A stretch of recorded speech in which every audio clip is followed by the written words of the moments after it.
जय हिंद दोस्तों, मैं नवीन शर्मा आप सभी का स्वागत करता हूं। आशा करता हूं आप सब एकदम अच्छे हैं, एकदम बेहतरीन हैं। एक बार सारे प्यारे दोस्त बताएंगे आप सब कैसे हैं। उम्मीद करेंगे बहुत अच्छे होंगे, बहुत शानदार होंगे।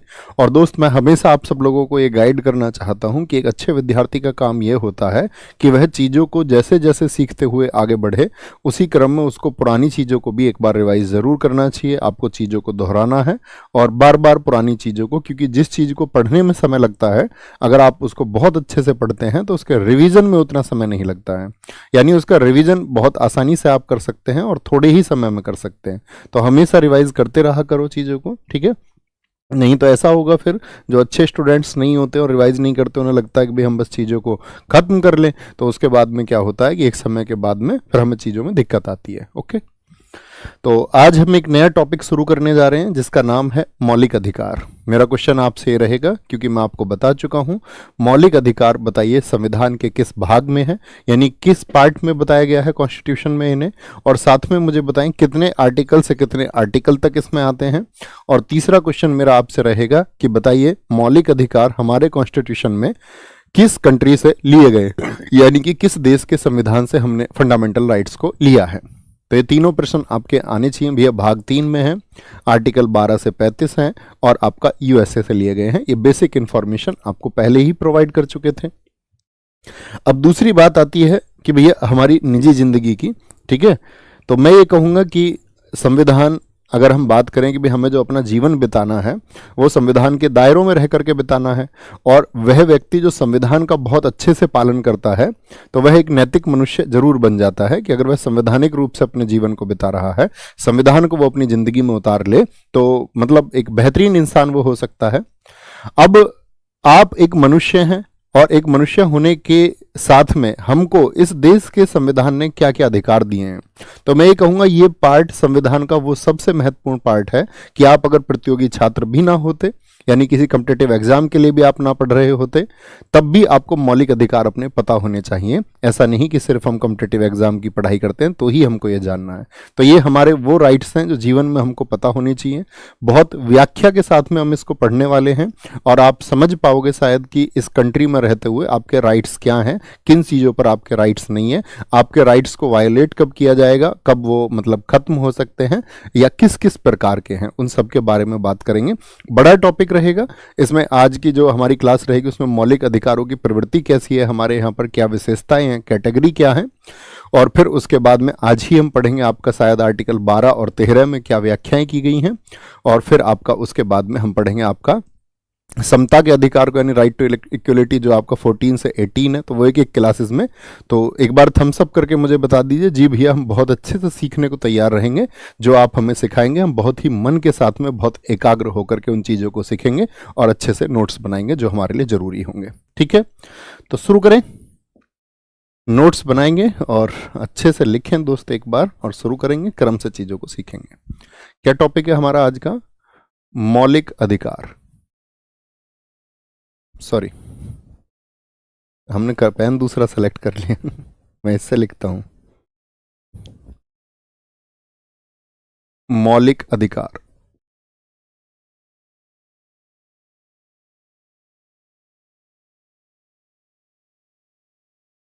अर्थात फंडामेंटल राइट्स।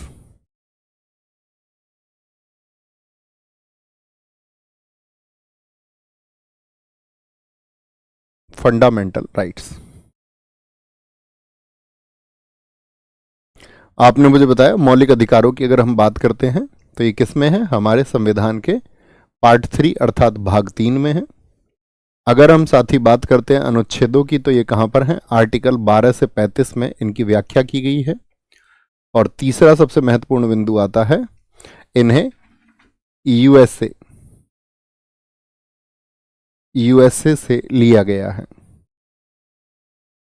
मैं आपको बताऊंगा आज ही कक्षा में कि जब अमेरिका का संविधान के लिए फिलाडेल्फिया सम्मेलन हुआ 1787 में, और 1789 में अमेरिका का संविधान बना, तो उसके बाद में जब अमेरिका का संविधान बना था तो अमेरिका के लोगों के पास मौलिक अधिकार नहीं थे।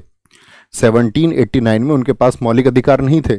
2 वर्षों के बाद में 1791 में बिल ऑफ राइट्स आया, ठीक है, यानी शुरुआती दौर से उनके पास मौलिक अधिकार नहीं थे। लेकिन जब हम बात करेंगे क्या हमारे संविधान में शुरुआती रूप से यानी कि मूल रूप से क्या हमारे पास अधिकार थे, आप कहेंगे जी भैया, हमारे संविधान में शुरुआत से ही मौलिक अधिकारों का जिक्र किया गया, जिनकी संख्या उस समय पर 7 हुआ करती थी। लेकिन वर्तमान में मौलिक अधिकार कितने हैं, तो वर्तमान में आप कहेंगे 6 मौलिक अधिकार हैं, उन्हीं सबको हमको पढ़ना है। तो लिखेंगे पहली बात, देखो 2 शब्द आए यहां पर साथी, मौलिक और अधिकार, फंडामेंटल और राइट्स। तो सबसे पहले हम जानेंगे राइट का क्या मतलब होता है, अधिकार का क्या अर्थ होता है। अधिकार, मैं आपसे चाहूंगा अधिकार के बदले में आप एक शब्द लिखने का प्रयास करें अभी, या सोचने का प्रयास करें कि अधिकार से आप क्या समझते हैं, राइट का क्या मतलब होता है। तो आप कहेंगे अधिकार में भैया कुछ उदाहरण तो हम जानते हैं, जैसे कि जीवन का अधिकार, जैसे कि भैया शिक्षा का अधिकार, जैसे कि स्वतंत्रता का अधिकार। तो ये तो अधिकार के उदाहरण हुए। मेरा आपसे प्रश्न ये है कि अधिकार क्या होता है, अधिकार की परिभाषा क्या होगी। तो अधिकार की परिभाषा हम नोट लिखेंगे, एक आपका साथी क्या बोलेंगे, बोसांके नामक व्यक्ति ने ये परिभाषा दी है जो सबसे ज्यादा प्रचलित है। तो लिखना बोसांके के अनुसार, अकॉर्डिंग टू बोसांके। राजनीति विज्ञान के एक बड़े विश्लेषक ये रहे। तो बोसांके के अनुसार क्या परिभाषा है, अधिकार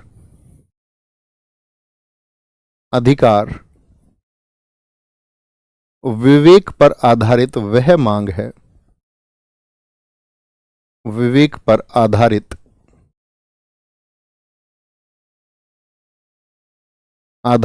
वह मांग है जिसे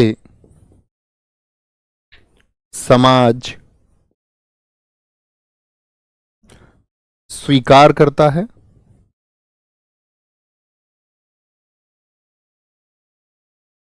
और राज्य लागू करता है, और राज्य लागू करता है।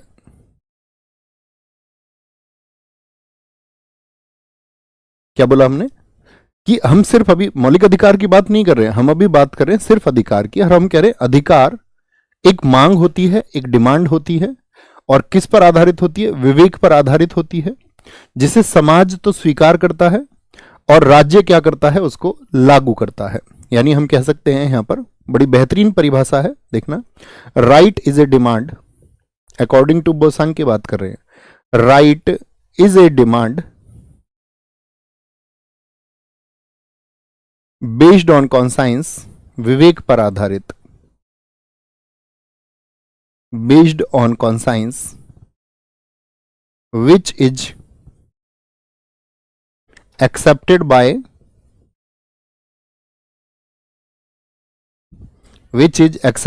society, and implemented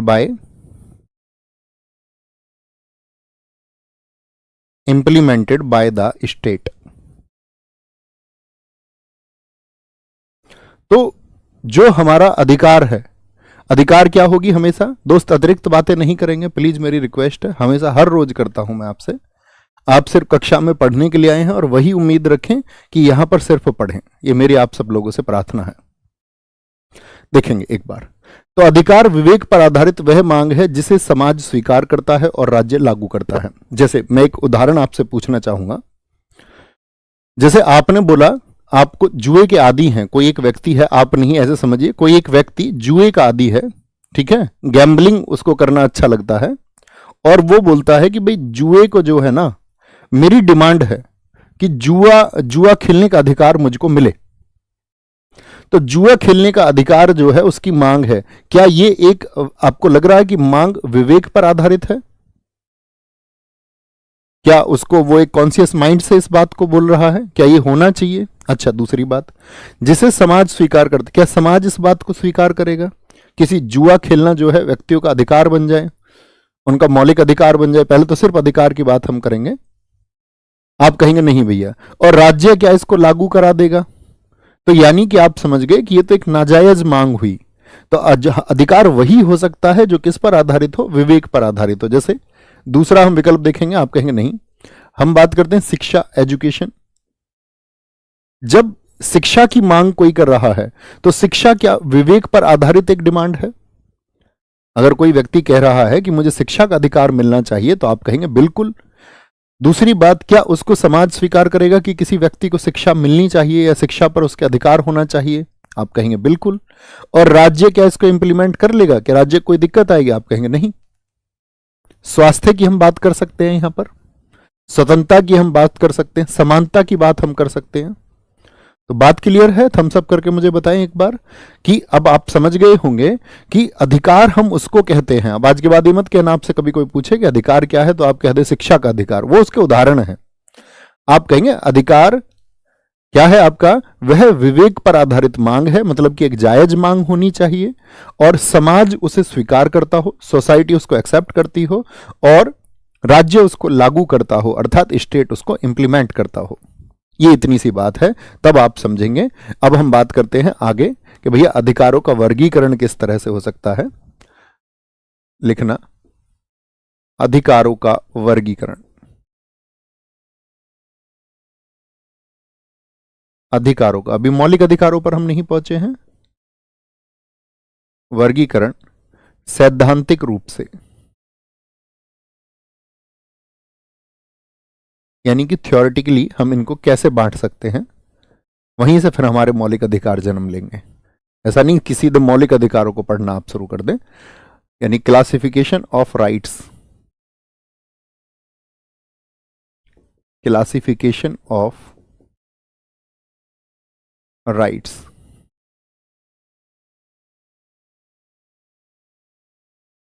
theoretically. तो जब हम अधिकारों के वर्गीकरण की बात करते हैं तो यहां पर हम बोलते हैं कि दो तरह के अधिकार होते हैं हमारे। एक तो होते हैं नैतिक अधिकार, यानी कि जो हमारे मोरल राइट्स होते हैं, मोरलिटी के अकॉर्डिंग जो होने चाहिए, और दूसरे होते हैं हमारे कानूनी अधिकार। कानूनी अधिकार यानी कि हमारे जो लीगल राइट्स होते हैं। देखो, मैंने कहा सैद्धांतिक रूप से अधिकारों का दो तरह से विभाजन होता है। एक नैतिक, नैतिक का मतलब जो आपका मोरल राइट्स हो। अब जैसे मोरल राइट्स हम किनको कह सकते हैं, यानी कि हम आपका नैतिक अधिकार किनको कह सकते हैं? नैतिक अधिकार वे अधिकार होते हैं जिनके पालन ना करने पर भी कोई दंड नहीं मिलता है। यानी कि आपकी मोरलिटी थी, आपको मोरल्स के हिसाब से नैतिकता के आधार पर आपको उनका पालन करना चाहिए, लेकिन आप नहीं भी करेंगे तब भी कोई पनिशमेंट आपको नहीं मिलेगा, यानी उल्लंघन पर कोई दंड नहीं होगा, उनके वायोलेशन पर कोई भी आपका पनिशमेंट नहीं होगा। जैसे यहां पर एक उदाहरण के माध्यम से आप समझे, मुझे ये बताइए कि हम सबको अपने माता पिता की सेवा करनी चाहिए या नहीं करनी चाहिए? हाँ या ना? इसी का दूसरा पहलू समझे कि एक जो माता पिता हैं उनको अपने बच्चे के लिए उसका जो सही पालन पोषण है वो करना चाहिए या नहीं करना चाहिए? उस बच्चे की शिक्षा आदि की व्यवस्था करनी चाहिए या नहीं करनी चाहिए? तो आप कहेंगे हाँ, ये करने योग्य काम है। लेकिन आप समझिए, अगर हम अपने माता पिता की सेवा नहीं करते हैं या कोई व्यक्ति जो है वो अपने माता पिता की सेवा नहीं करता है, तो क्या इसको, उस व्यक्ति को इस बात के लिए पनिशमेंट दिया जाता है? तो आप कहेंगे नहीं दिया जाता। यानी कि यही नैतिक अधिकार हैं जो आपको करने तो चाहिए, लेकिन इनका अगर आप उल्लंघन कर रहे हैं, सॉरी, अगर इनका आप उल्लंघन कर रहे हैं, उल्लंघन करने पर दंड नहीं मिलता है। ऐसे सभी चीजें अब आप सोच के देखिए अपने आसपास, नहीं मिलता है। जैसे आपको प्यासे को पानी पिलाना चाहिए, लेकिन आप उसे पानी नहीं पिलाएंगे तो क्या आपको इस बात के लिए पनिशमेंट मिलेगा? आप कहेंगे नहीं मिलेगा। ठीक है, तो हम कहेंगे नैतिक अर्थात मोरल राइट्स वो राइट्स होते हैं जिनके वायलेशन पर आपका साथी पनिशमेंट नहीं मिलता है। वायलेशन पर नो पनिशमेंट। बात क्लियर है? छोटी सी परिभाषा थी। उदाहरण के लिए आप लिख सकते हैं छोटे से शब्द, मां पिता की सेवा। तो आपको याद रहेगा हमेशा कि हमारी नैतिक अधिकार क्या है। ठीक है, जो मतलब हमको करना चाहिए। दूसरी बात हम करते हैं कानूनी अधिकार क्या होंगे, तो इसी की परिभाषा अब आप समझ गए होंगे। कानूनी अधिकार वो सभी अधिकार होंगे जिनका यदि आप वायलेशन कर रहे हैं, उल्लंघन कर रहे हैं, यानी उनका पालन नहीं कर रहे हैं, तो इनके उल्लंघन करने पर आपको पनिशमेंट मिलेगा। अब सोचिए जरा क्या है ऐसा, उल्लंघन करने पर दंड मिलेगा, यानी कि पनिशमेंट ऑन वायलेशन। ठीक है, पनिशमेंट ऑन वायलेशन। तो जब कानूनी अधिकारों की हम बात करते हैं कि उल्लंघन पर दंड मिल रहा है, तो अगली स्लाइड पर लिखेंगे कि कानूनी अधिकारों को भी दो तरह से बांटा जाता है। जो हमारे कानूनी अधिकार हैं, जो लीगल राइट्स हैं, जिनके उल्लंघन करने पर दंड मिलेगा, इनको भी दो तरह से बांटा जाता है लीगल राइट्स को। कौन कौन से? एक तो होते हैं आपका राजनीतिक अधिकार, राजनीतिक अधिकार अर्थात पॉलिटिकल राइट्स होंगे आपका।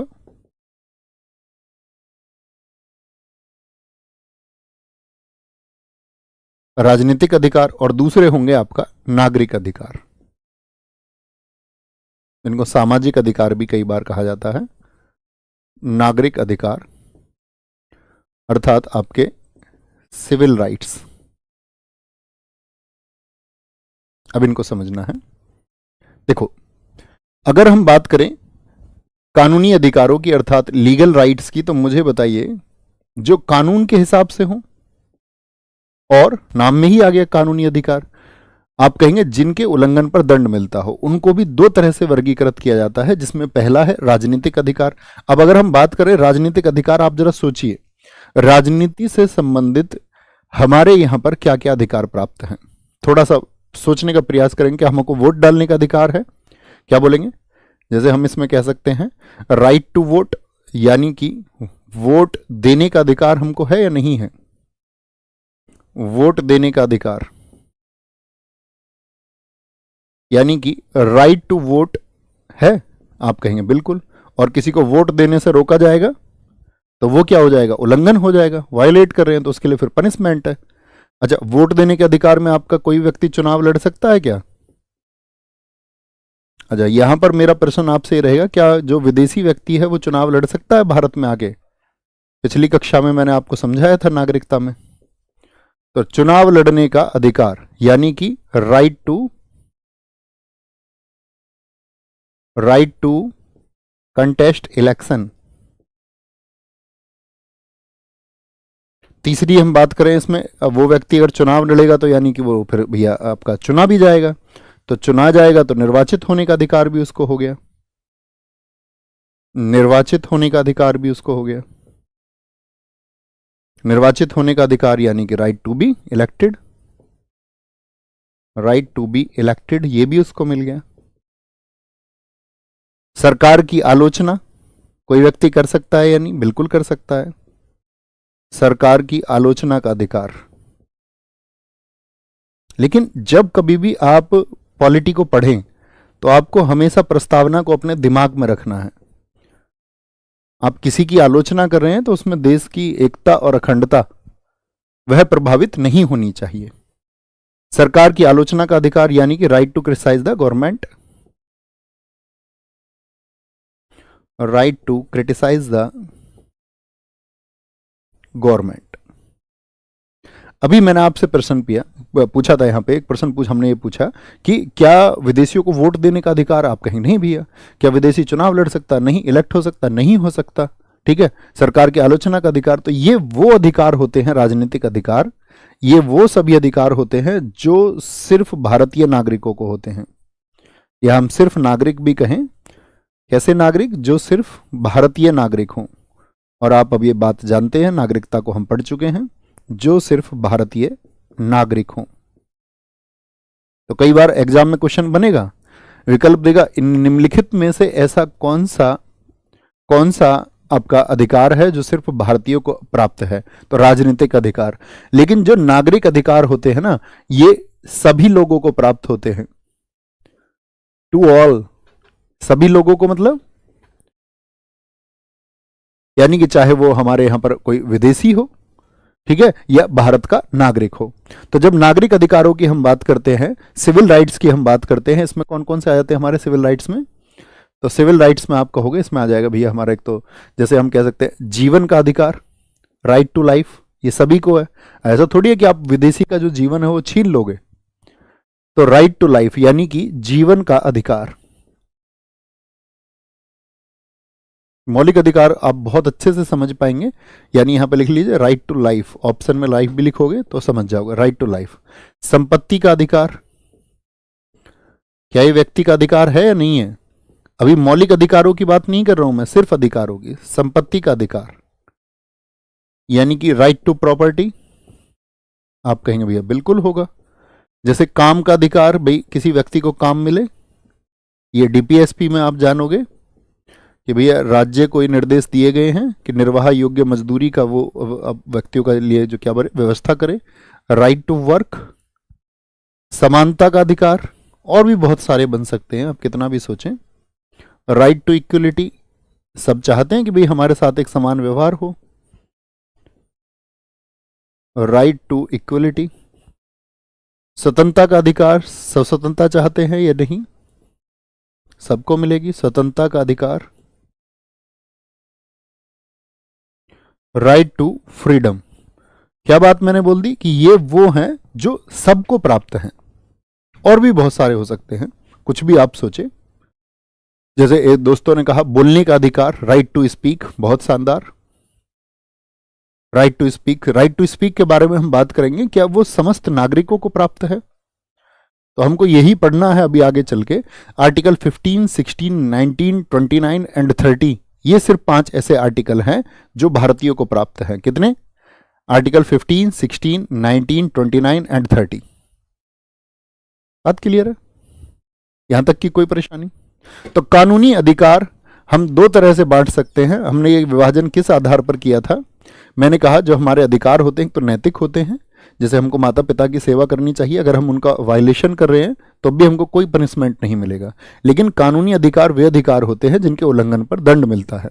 ठीक है, कानूनी अधिकार को भी हम दो तरह से बांटते हैं, एक पॉलिटिकल और एक सिविल। तो राजनीतिक अधिकार यानी कि जो राजनीति से संबंधित है, वोट देने का अधिकार, आप आगे चल के हम जानेंगे इस बात को, क्या कोई व्यक्ति अपनी राजनीतिक पार्टी बना सकता है? जैसे मान के चलो भविष्य में आपको कोई पार्टी बनानी है तो आप बना सकते हैं, या मान के चलो मुझे कोई पार्टी बनानी है तो मैं बना सकता हूं या नहीं बना सकता हूं।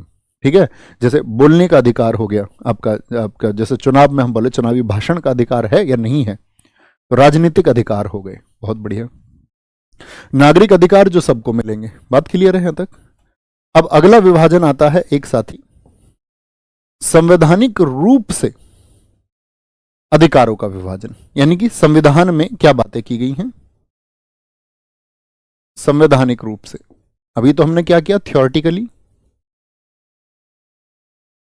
संवैधानिक रूप से अधिकारों का विभाजन।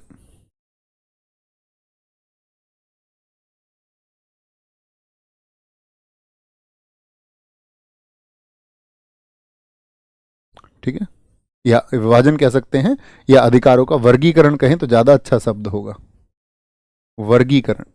Classification of fundamental rights कॉन्स्टिट्यूएंटली।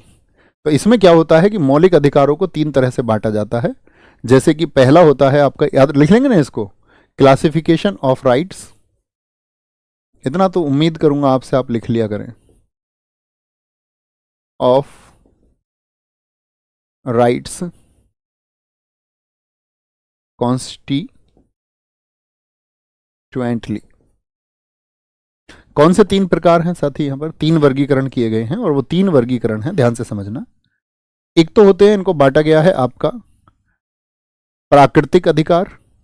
इन सब शब्दों की हमें आगे जरूरत होगी, जब मैं आपसे पूछूंगा तो आपको ये क्लियर होने चाहिए, तभी आप मूल अधिकारों को बहुत अच्छे से समझ पाएंगे। प्राकृतिक अधिकार, नेचुरल राइट्स। नेचुरल राइट्स साथी हम उन सभी अधिकारों को कहते हैं जो प्रकृति द्वारा दिए गए हैं, जो प्रकृति द्वारा दिए गए हैं, which are given by the nature. अच्छा, जब प्रकृति हमको अधिकार देती है जैसे कि सांस लेने का अधिकार मान के चलो, हमको प्राकृतिक रूप से प्रकृति ने दिया, प्रकृति नहीं होती तो हम सांस नहीं ले पाते। ये जो अधिकार है ये पशु को भी मिलता है या नहीं मिलता?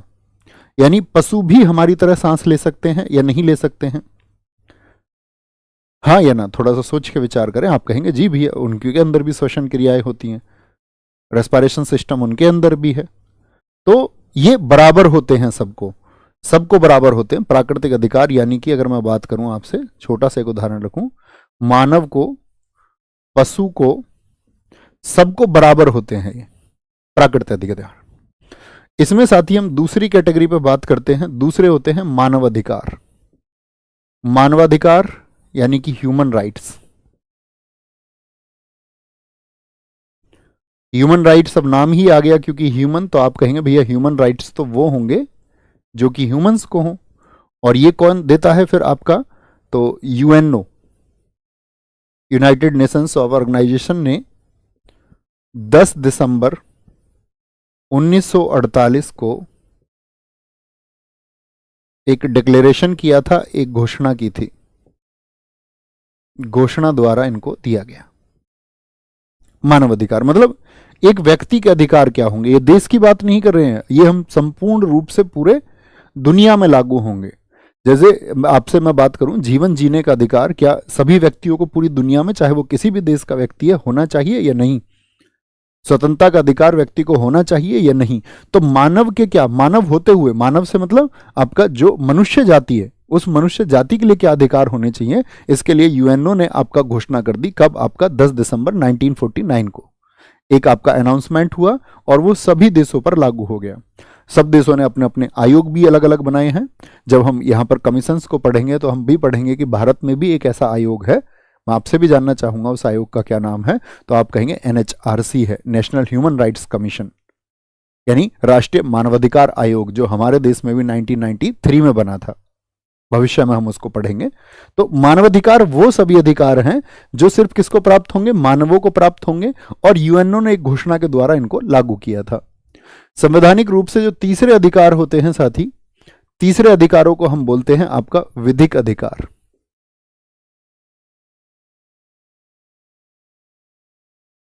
विधिक अधिकार, और विधिक अधिकार से मतलब होता है, ये भी कैसे राइट्स होते हैं? लीगल राइट्स होते हैं। यानी बात घूम फिर के फिर से वहीं आई। और लीगल राइट्स में भी दो तरह के राइट्स होते हैं। एक तो होंगे जो कॉन्स्टिट्यूशन में बता दिए गए हमको, संवैधानिक हो गए, संवैधानिक हो गए, और दूसरे हो गए आपका जिनका संविधान में जिक्र नहीं है। हमने कक्षा शायद पहली या दूसरी में ही समझा था सांविधिक और संवैधानिक में क्या अंतर होता है। सांविधिक, सांविधिक को हम कह सकते हैं साथी, यानी कि जो किसी कानून बना करके भी दिए जाए, कानून बना करके भी, यानी कि या तो वो कॉन्स्टिट्यूशनल होंगे, कॉन्स्टिट्यूशनल होंगे दोस्त, या फिर वो होंगे आपका स्टेटरी। ठीक है, स्टेटरी। तो स्टेटरी का मतलब क्या हो गया आपका? जैसे मान के चलो, अब मैं आपसे बात करूं जो संवैधानिक है, जिनका संविधान में जिक्र किया गया है, जैसे हमारे सभी मौलिक अधिकार हैं, क्या मौलिक अधिकारों का, फंडामेंटल राइट्स का हमारे संविधान में जिक्र है या नहीं है? क्या मौलिक अधिकारों का, संवैधानिक का अर्थ मैंने हमने आपको क्या समझाया था? जिनको संविधान में दिया गया हो, which are given in constitution. तो वो सभी जो हमारे मौलिक अधिकार हैं, और एक बार अपनी थम्स अप करके स्वीकृति दे, मैं मौलिक अधिकारों को एफआर लिख सकता हूं ना, बार बार एक बड़ा सा शब्द फंडामेंटल राइट्स से हम बच जाएंगे। बात क्लियर? तो एफआर हमारे संविधान में है, बिल्कुल है। और सांविधिक या कानूनी, जो मतलब कि हम कानून बना करके बाद में जोड़ दें, जैसे यहां पे लिखिए सूचना का अधिकार, क्या ये हमारे साथी मूल संविधान में था? क्या वहां पर इसकी बात की गई थी? आप कहेंगे नहीं, आज भी नहीं है, आज भी तो नहीं है। इसके लिए अलग से एक एक्ट आया जिसको हम बोलते हैं आरटीआई एक्ट 2005। लिखिए एक बार, आरटीआई एक्ट 2005, यानी राइट टू इंफॉर्मेशन, सूचना का अधिकार अधिनियम 2005। ठीक है, तो ये हमारा कॉन्स्टिट्यूशन में नहीं है, एक अलग से हम कानून बना सकते हैं। तो बात समझ गए? तो जितने भी हमारे मौलिक अधिकार है वो किस में आएंगे आपका? आप कहेंगे वो विधिक है, लीगल है। ठीक है, लीगल है यानी कि कानूनी रूप से मान्य है। तो इसका मतलब ये होगा कि कभी भी आपके मौलिक अधिकारों का हनन होगा या कोई आपके मौलिक अधिकारों को छीनने का प्रयास करेगा तो आप कहां जा सकते हैं? सीधे सुप्रीम कोर्ट आप जा सकते हैं, क्योंकि मौलिक अधिकार क्या है? लीगल हैं, संवैधानिक। ऐसे ही सूचना का अधिकार जब आपसे छीना जाएगा, इस बारे में भी हम बात करेंगे क्या होगा। बात क्लियर? कोई दिक्कत, कोई परेशानी? यहां तक की बात में किसी भी साथी को कोई दिक्कत आई हो? अब बात करते हैं थोड़ा सा बैकग्राउंड मौलिक अधिकारों का क्या रहा है। मुझे बताएं, पहली बार मौलिक अधिकार की बात कहां पर की गई थी? पहली बार मौलिक अधिकार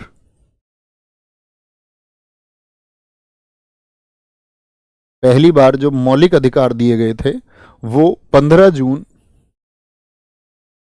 1215 को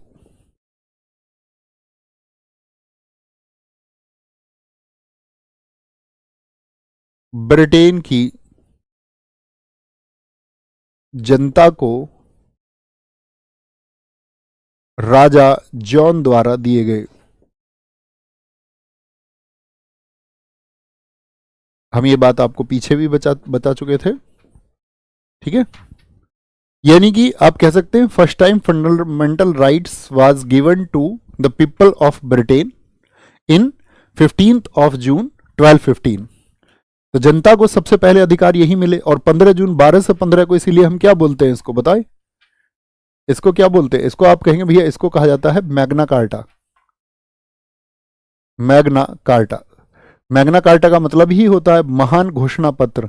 अब जब व्यक्तियों को अधिकार दे रहे हैं तो ऐसी घोषणा को हम महान घोषणा ही कहेंगे कि भाई व्यक्तियों को जीवन में पहली बार क्या मिल रहा है? आपका उनको अधिकार मिल रहे हैं। अब यहां पर दूसरी बात हुई। दूसरी बात क्या हुई? यहां पर आगे फिर यही जर्नी चलती रही।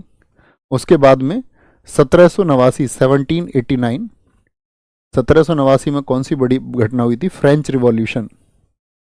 फ्रेंच रिवॉल्यूशन, फ्रांसीसी क्रांति थी। फ्रांसीसी क्रांति से जनता को मौलिक अधिकार मिले। फ्रांस में जनता को मौलिक अधिकार मिले। मौलिक बोलें या मूल बोलें, एक ही बात है, इसमें कभी कंफ्यूज नहीं होना कि मूल या मौलिक में कोई अंतर है, ठीक है। तीसरी बात इसी में आगे आती है।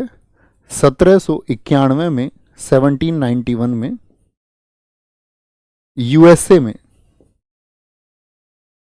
यूएसए में बिल ऑफ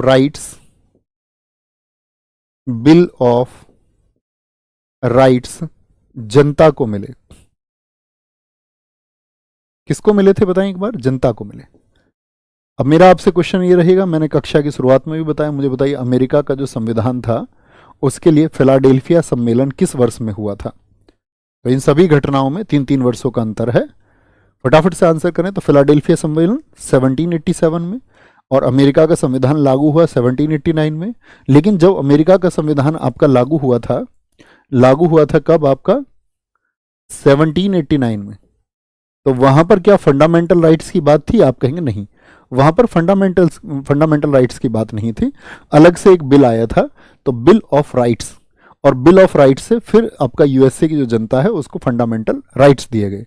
और यहीं से क्या है, हमारे जो मौलिक अधिकार हैं वो किस देश से प्रेरित हैं? या आपसे कभी देश का नाम दे करके किसी बिल का नाम पूछ ले तो आप क्या कहेंगे कि भारत के संविधान में जो मौलिक अधिकार हैं वो किससे प्रेरित है? तो आप कहेंगे बिल ऑफ राइट्स से प्रेरित है, ठीक है। तो ये छोटी छोटी चीजें तो लिख सकते हैं ना दोस्त इसमें, यानी कि पब्लिक गेट फंडामेंटल राइट्स या पब्लिक गेट्स राइट्स, ऐसे लिख सकते हैं। पब्लिक गेट राइट्स, ठीक है। यहां पे हम लिख सकते हैं इसको जनता को मिले, यानी कि पब्लिक गेट इन 1791। बात क्लियर है? छोटी छोटी बातों में तो कोई दिक्कत नहीं। अब बात आ रही है कि ये डिमांड या फिर जो मौलिक अधिकार हैं भारत में दिए जा रहे हैं या भारत की सीमा से बाहर।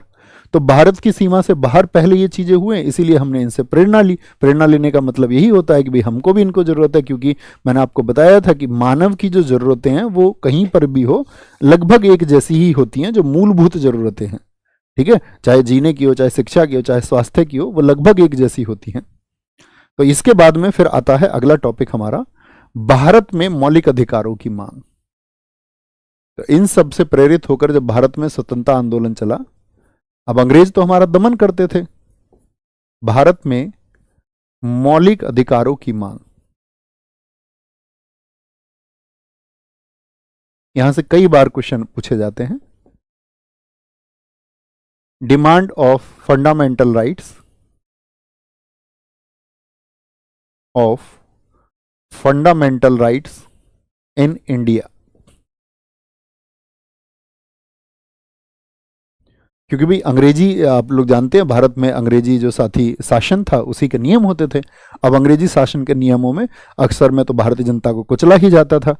तो भारतीय जनता को जब कुचला जाता था तो हम लोग अब क्या करेंगे, अपनी मांग रखेंगे। जैसे मैं आपसे पूछूं कि अंग्रेजों ने जब फर्स्ट वर्ल्ड वॉर हुआ था 1914 से 18, तो अंग्रेजों ने एक प्रॉमिस हमसे किया था कि भाई अगर हम फर्स्ट वर्ल्ड वॉर में उनका साथ देंगे तो अंग्रेज क्या कर देंगे, फिर हमको स्वराज देंगे। और स्वराज देने की इस बात में गांधी जी ने भी कहा था 1915 में कि भाई ठीक है, हमें ब्रिटिशियर्स का साथ देना चाहिए, जिसके लिए गांधी जी को भर्ती कराने वाला सार्जेंट भी कहा गया। गांधी जी को आपका टाइटल भी दिया उस समय पे, आप लोग जानते होंगे, केसर हिंद, अंग्रेजों के द्वारा।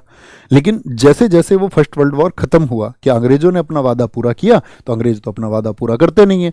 और बल्कि क्या लेके आए हमारे यहाँ पर, एक आपका भारत में जो अब उनको पता था कि भाई अब डिमांड्स उठेंगी, क्योंकि हमने प्रॉमिस किया था इनको कि भाई स्वराज देंगे, तो डिमांड उठेंगी, तो वो डिमांड कैसे सप्रेस की जाए, कैसे उनका दमन किया जाए, इसके लिए क्या लेके आए थे, सिडनी रॉलेट की अध्यक्षता में रॉलेट एक्ट लेके आए।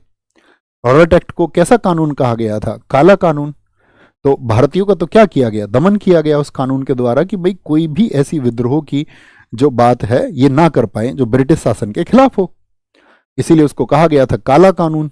ठीक है, वो एक ब्लैक लॉ था जिसमें क्या कहा गया, बिना अपील, बिना वकील, बिना दलील आपको गिरफ्तार कर लिया जाएगा। ठीक है, शक के आधार पर आपको गिरफ्तार कर लिया जाएगा। अच्छा, जब शक के आधार पर गिरफ्तार कर लेंगे तो हमारे पास तो कोई कानून फिर बचा नहीं इस तरह का। तो इसका मतलब क्या हुआ आपका कि भाई हमारे भी तो कुछ आपका राइट्स होने चाहिए जिनका आप सप्रेस ना कर सकें, जिनका दमन ना किया जा सके। तो जब हमारा स्वतंत्रता संग्राम चल रहा था उसी समय पर मौलिक अधिकारों की मांग जो है वो समय समय पर उठी। और इन मौलिक अधिकारों की मांग को बिल्कुल एकदम से बैकग्राउंड से समझते हैं कि आपसे पूछे सबसे पहली बार इसको कब उठाया गया था, तो आप लिखना 1895 में। बाल गंगाधर तिलक जी का कौन सा बिल था? बाल गंगाधर तिलक, इन्होंने अपने किसमें, स्वराज विधेयक में, जो स्वराज इनका बिल था, स्वराज बिल में सबसे पहले इन्होंने डिमांड रखी थी।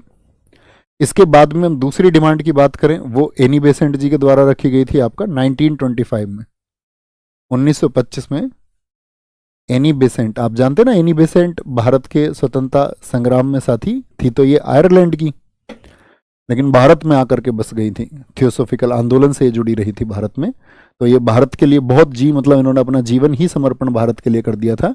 और इनका एक साथी बिल आया था आपका कॉमनवेल्थ ऑफ इंडिया बिल, लिखना इसको भी जरूर, कॉमनवेल्थ ऑफ इंडिया बिल में इन्होंने डिमांड की कि भाई भारतीयों के जो है अपने मौलिक अधिकार होने चाहिए। तीसरी डिमांड की गई आपका 1928 में नेहरू रिपोर्ट में।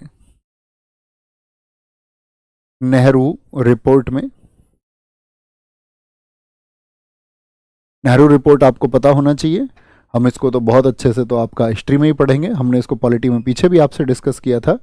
और इसी के बदले में आपका जिन्ना की आपका एक 14 सूत्रीय मांग भी आई थी। तो नेहरू रिपोर्ट में भी, जिसको आपका मोतीलाल नेहरू जी ने तैयार किया, तो वहां पर क्या था आपका कि भाई व्यक्तियों के पास अपने मौलिक अधिकार होने चाहिए, ऐसी डिमांड उठी। कराची अधिवेशन 1931 में, इसके बाद में जो डिमांड उठी 1931 का जो कराची सेशन था, कराची अधिवेशन से मैं आपको बता दूं, जो साथी नहीं जानते हो, कांग्रेस आपका लगभग प्रत्येक वर्ष में क्या करता था, अपना एक सेशन आयोजित करता था, जो सबसे पहले कहां से 1885 से शुरू हुए थे। तो ऐसे ही कराची अधिवेशन जो 1931 में हुआ था, इसके अध्यक्ष मैं आपसे जानना चाहूंगा, जरा बताएंगे। यहां पे एक प्रपोजल इन्होंने बनाया था, प्रस्ताव एक पारित हुआ था यहां पे, याद रख लेना, एक प्रपोजल यहां पर पास हुआ था जिसको नेहरू जी ने तैयार किया था। Proposal passed. और वो किसने तैयार किया था? वो नेहरू जी ने उसको प्रिपेयर किया था कि व्यक्ति के जो मौलिक अधिकार हैं वो कैसे कैसे होने चाहिए, उन पर क्या क्या हम बात कर सकते हैं, कौन कौन से बिंदु जोड़े गए, वो सब बातें की गई। कराची अधिवेशन, कौन अध्यक्ष थे यहाँ पर? तो आप कहेंगे यहाँ पर जो मौलिक अधिकारों की मांग हुई थी वो विशेषतः उसमें मतलब किसानों को प्रमुख रखा गया था, वो किसानों के लिए मौलिक अधिकारों की मांग थी। अभी हम इस विषय में बात नहीं कर रहे हैं कि किसके लिए मांग थी और किसके लिए नहीं थी, अभी हम सिर्फ बात कर रहे हैं कि कुछ अधिकारों की मांग हुई। तो वो आपका 1931, सरदार वल्लभ भाई पटेल इस समय कांग्रेस के अध्यक्ष थे, तो यहाँ पर मांग की गई। पांचवा आपका ये मांग की गई 1931 में ही, कहां पर? गोलमेज सम्मेलन में, जो राउंड टेबल कॉन्फ्रेंस थे, गोलमेज सम्मेलन, राउंड टेबल कॉन्फ्रेंस कहां पर आयोजित होती थी? राउंड टेबल कॉन्फ्रेंस के शहर में। राउंड टेबल कॉन्फ्रेंस 1931 गोलमेज सम्मेलन, महात्मा गांधी ने यहां पर यह डिमांड उठाई थी। तो गांधी जी ने इस डिमांड को उठाया, लेकिन याद रख लेना ये क्या कर दी गई थी? अस्वीकार कर दी गई थी। इसका रिजल्ट ये रहा था कि अस्वीकार थी। देखो गोलमेज सम्मेलन से क्या मतलब है, आप सबको पता होना चाहिए कि ब्रिटेन के बहुत सारे उपनिवेश रहे। अब बहुत सारे उपनिवेश रहे तो वो क्या करते थे, अपने यहाँ लंदन में जो ब्रिटेन का पीएम होता था उसकी अध्यक्षता में एक गोलमेज सम्मेलन का आयोजन करते थे कि भाई आप हमारे उपनिवेश हैं, तो आपकी कोई शिकायतें हैं, समस्या है, तो वो आप हमें आकर के यहाँ पर बता सकते हैं और उसका एक सॉल्यूशन किया जाएगा, ऐसा प्रॉमिस वो करते थे। तो 3 गोलमेज सम्मेलन आयोजित हुए 1930, 1931 और 1932 में, जिनकी अध्यक्षता की थी उस समय ब्रिटेन के प्रधानमंत्री रैमजे मैकडोनाल्ड ने। तो यहां पर बात यह है कि कांग्रेस ना तो पहले में गई ना तीसरे में गई, दूसरे में गांधी जी गए थे इरविन के मनाने पर। और इरविन ने किस शर्त पर उनको मनाया था गांधी जी को? आप सब पढ़ेंगे हिस्ट्री में कि गांधी इरविन समझौता हुआ था 1931 में। तो गांधी जी उस समय एक आंदोलन कर रहे थे, वो आंदोलन कौन सा था? आप कहेंगे भैया वो सविनय अवज्ञा आंदोलन था। और सविनय अवज्ञा आंदोलन में गांधी जी ने ये कह दिया था कि भाई हम अहिंसा का जो है पूर्ण पालन करेंगे। अहिंसा मतलब हिंसा नहीं होनी चाहिए, ऐसा नहीं होना चाहिए जैसा कि बिहार में आप देख ही रहे होंगे प्रशासन किस तरह से बच्चों पर, आप उनके आंसू भी देख पा रहे होंगे, रोते बिलखते हुए भी आप उन्हें देख पा रहे होंगे। तो इसको बोलते हैं मतलब कि हिंसा, जो ब्रिटिशियर्स के द्वारा भारतीयों पर बहुत की जाती थी। लेकिन बड़े दुख की बात है कि आजाद भारत में भी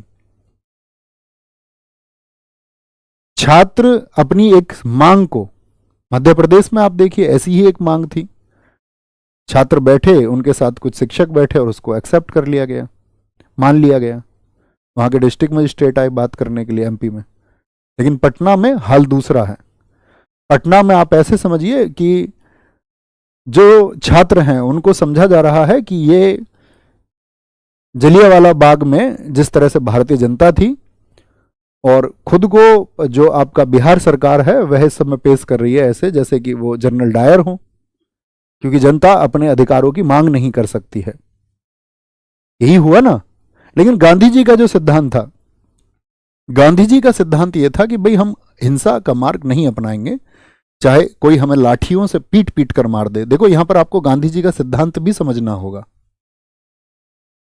गांधी जी का सिद्धांत था जीवन में कि भाई आपको अहिंसा का मार्ग अगर आपने अपनाया है तो सामने वाला व्यक्ति अगर आपकी जान भी ले ले तो भी आपको उससे उम्मीद ये करनी है कि शायद आपकी जान जाने के बाद में उस व्यक्ति के अंदर एक परिवर्तन आएगा और दया उसके अंदर पैदा होगी आपकी मृत्यु के बाद।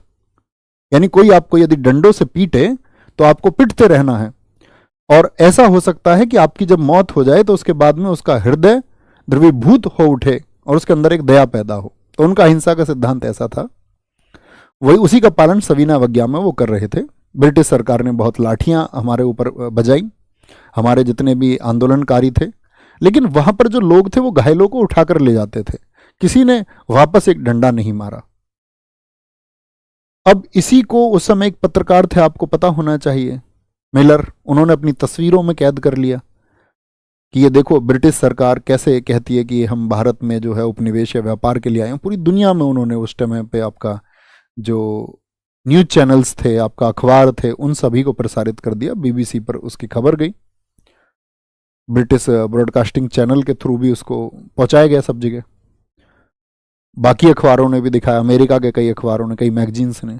तो इरविन के ऊपर एक दबाव बना कि भाई यार हमारी तो पूरे दुनिया में थू थू हो गई है, पूरी दुनिया आज हमारे ऊपर क्वेश्चन मार्क लगा रही है कि भाई हम भारत पर जो शासन कर रहे हैं वो सही तरीके से नहीं कर रहे हैं। तो उसके बाद में इरविन ने मनाया गांधी जी को कि भाई तुम गोलमेज सम्मेलन में जाओ। तो इस तरह जो गोलमेज सम्मेलन था, ये दूसरा गोलमेज सम्मेलन था जिसमें कांग्रेस ने भाग लिया। तो कांग्रेस ने भाग लिया तो यहां पर गांधी जी ने जो डिमांड रखी उनको क्या बोले, कोई फायदा नहीं हुआ, उनको एक्सेप्ट नहीं किया। क्या बोलेंगे, उनको कभी भी एक्सेप्ट नहीं किया 1931 में। ठीक है, अच्छा इसके बाद में फिर एक डिमांड उठी आपका, कब, 1945 में। ये सबसे प्रमुख 6 डिमांड्स हैं।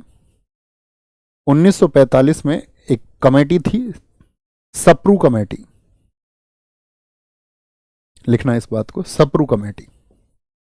और 1945 में जो ये सप्रू कमेटी थी, इसने कह दिया कि संविधान में मौलिक अधिकार होने चाहिए, यानी कि fundamental rights should be in constitution. क्या बोला था इन्होंने, जो हमारे मौलिक अधिकार हैं वो जरूर होने चाहिए। मौलिक अधिकार, मौलिक अधिकार संविधान में होने चाहिए।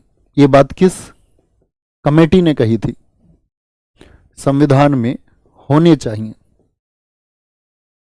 अब आप ये बताइए कि फिर इसके लिए तो मौलिक अधिकारों के लिए समिति भी बनी थी। तो मुझे बताइए, मौलिक अधिकारों के लिए जो समिति बनी थी उसके अध्यक्ष कौन थे। मौलिक अधिकारों के लिए, जो फंडामेंटल राइट्स के लिए एक कमेटी गठित हुई थी, जो कमेटी बनी थी आपका, जो समिति बनी थी, उसमें अध्यक्ष कौन थे। तो आप कहेंगे भैया वल्लभ भाई पटेल जी थे, सरदार वल्लभ भाई पटेल जी। एक उप समिति भी बनी थी, ठीक है, एक सब कमेटी भी बनी थी इनकी हेल्प के लिए। तो वो जो सब कमेटी बनी थी उसके अध्यक्ष मुझे बताओ कौन थे, सब कमेटी के कौन थे। ये सब की तरफ से आंसर होने चाहिए क्योंकि हम सारी समितियों को पढ़ चुके थे। तो क्या बोलेंगे भैया, यहां पर जेबी कृपलानी थे, जेबी कृपलानी थे या नहीं थे। यानी कि जब हमारी संविधान सभा बैठी थी तो हमारे मौलिक अधिकारों के बारे में विचार कर रही थी। तो और वो विचार करने का कारण क्या था, तो जो आपका हमारा क्या बोलेंगे सप्रू कमेटी की सिफारिश थी कि उसने कहा कि, क्या बोला उसने, fundamental rights FR should be in constitution.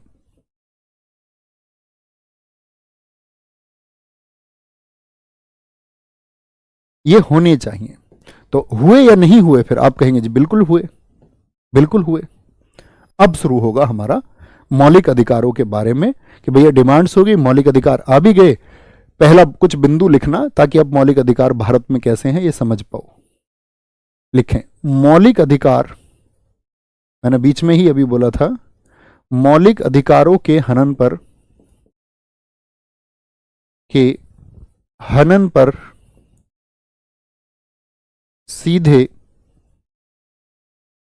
सर्वोच्च न्यायालय जा सकते हैं।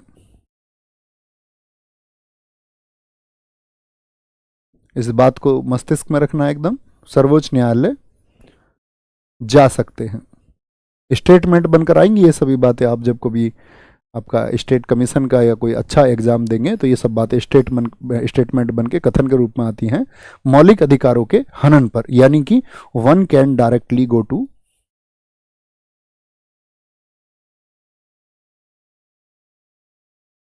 go to Supreme Court on violation of fundamental rights। इसको FR ही लिखूंगा दोस्त मैं, है ना, आप लिख लेना इसको। दूसरी बात, मौलिक अधिकारों में, अच्छा जैसे हम आपसे बात करते हैं, जब मूल संविधान बना था, तो अभी हम आगे चल के और बहुत विस्तार से बात करने वाले हैं।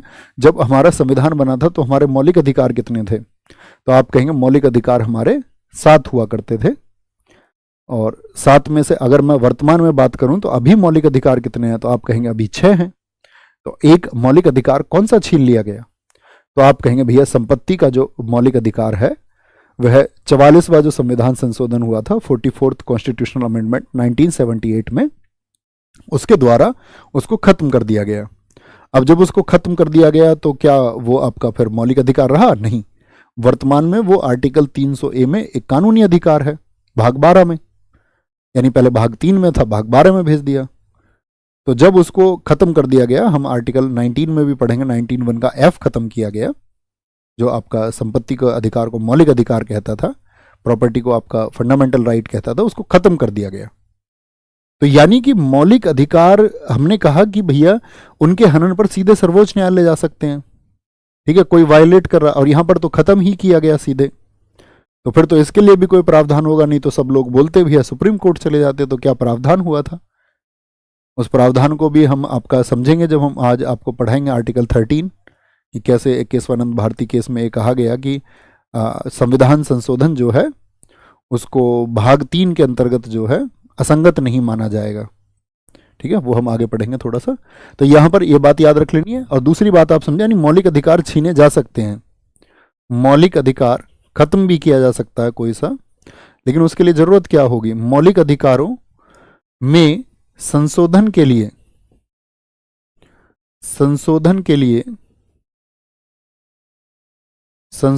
लिए विशेष बहुमत की आवश्यकता होती है। किसकी आवश्यकता होगी? विशेष बहुमत,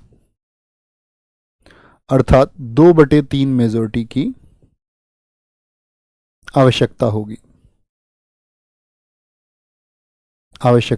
होगी। ठीक है, मौलिक अधिकारों के संशोधन के लिए, यानी स्पेशल मेजॉरिटी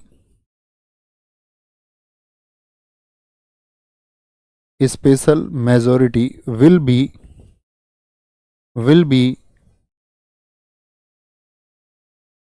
required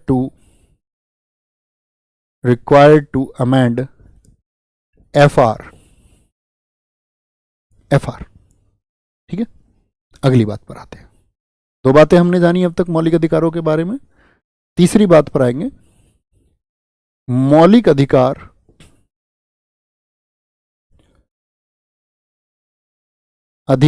असीमित नहीं है।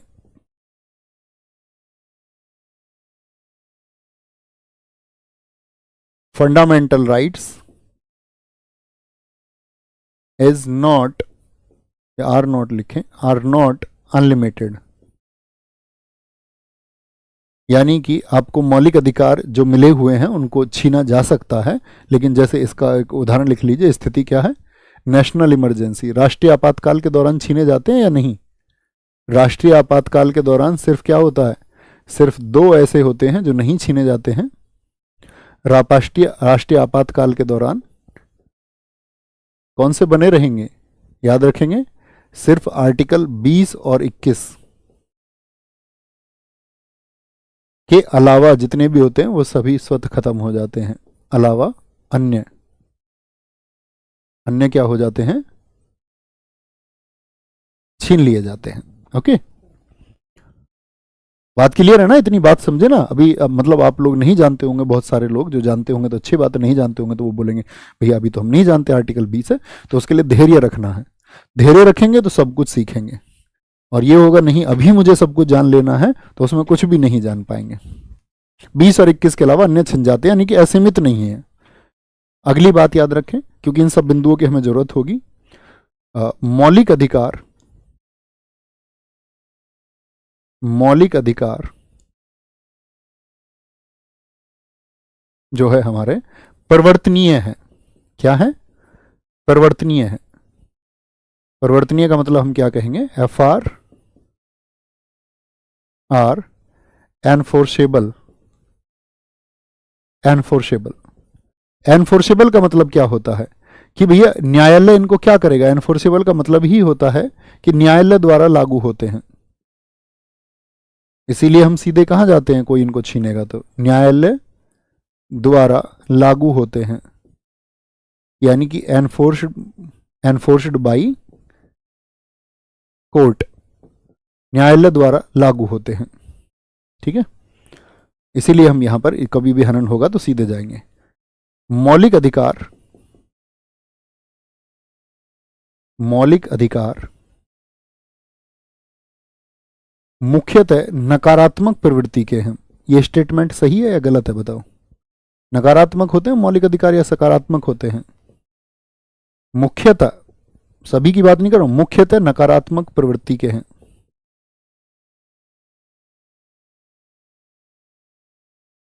फंडामेंटल राइट आर predominantly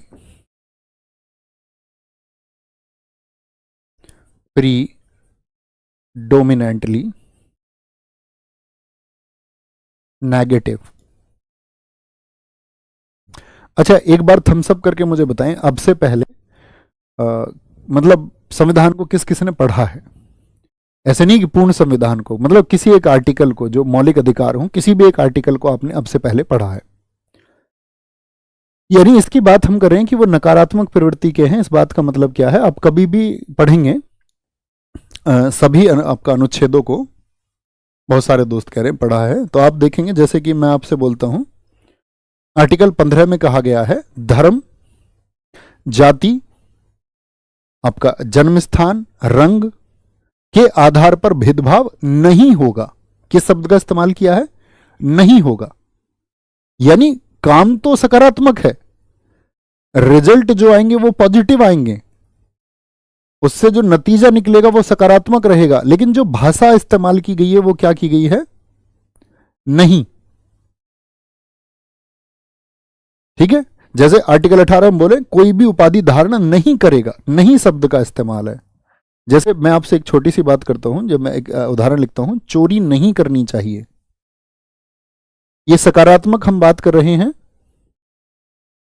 करनी चाहिए। इसके लिए जिन साथियों को हिंदी का ज्ञान होगा वो बहुत अच्छे से समझेंगे कि वाक्य में दो प्रकार ऐसे भी होते हैं कि एक तो सकारात्मक वाक्य होते हैं, सकारात्मक, और एक होते हैं नकारात्मक। नकारात्मक वाक्य उनको हम बोलते हैं, नेगेटिव सेंटेंस उनको हम बोलते हैं जिसमें नॉट का यूज होता हो, नहीं का प्रयोग। तो इसमें नहीं का है, लेकिन बात कैसी हो रही है? आप कहेंगे भैया बात तो अच्छी हो रही है, चोरी नहीं करनी चाहिए, यानी कि नतीजा जो है वो तो सकारात्मक है, लेकिन वाक्य की प्रवृत्ति कैसी है? ऐसे ही आप जब मौलिक अधिकारों को पढ़ेंगे हम आगे चल के, तो आप देखोगे ज्यादातर मौलिक अधिकारों में क्या होगा? नहीं शब्द का इस्तेमाल होगा, नहीं शब्द का इस्तेमाल होगा। ठीक है, बात समझ गए क्यों नकारात्मक प्रवृत्ति है? फंडामेंटल राइट्स जो है वो नकारात्मक नहीं है। कभी आप सोचे कि भैया फंडामेंटल राइट्स तो हमारा अधिकार की बात कर रहे हैं और हमारे अधिकार की बात करने वाली चीज ही नकारात्मक हो गई। तो मैंने क्या बोला? उनकी जो प्रवृत्ति है, उनकी जो भाषा है वो नकारात्मक है, लेकिन सभी की नहीं है। इसीलिए हमने बोला मुख्यतः। जैसे आप आर्टिकल 16 को पढ़ेंगे, लोक नियोजन के अवसर पर, लोक नियोजन के अवसर पर क्या बोलेंगे आपका? वह समानता को, अवसर की समानता को दिखाएगा। तो वहां पर कहीं भी नहीं शब्द का इस्तेमाल नहीं है। इसका अपवाद भी आप लिख सकते हैं। जैसे कभी आपसे पूछा जाए कि फंडामेंटल राइट जो है वह नकारात्मक प्रवृत्ति के होते हैं, लेकिन इसका एक अपवाद भी है, वह कौन सा है? तो अपवाद कौन सा हो जाएगा? एक्सेप्शन केस हो जाएगा आर्टिकल 16, क्योंकि उसमें नहीं शब्द का इस्तेमाल भाषा में कहीं भी नहीं किया गया है। बात क्लियर है? तो मौलिक अधिकार नकारात्मक प्रवृत्ति के होते हैं। आगे लिखेंगे, कुछ मौलिक अधिकार,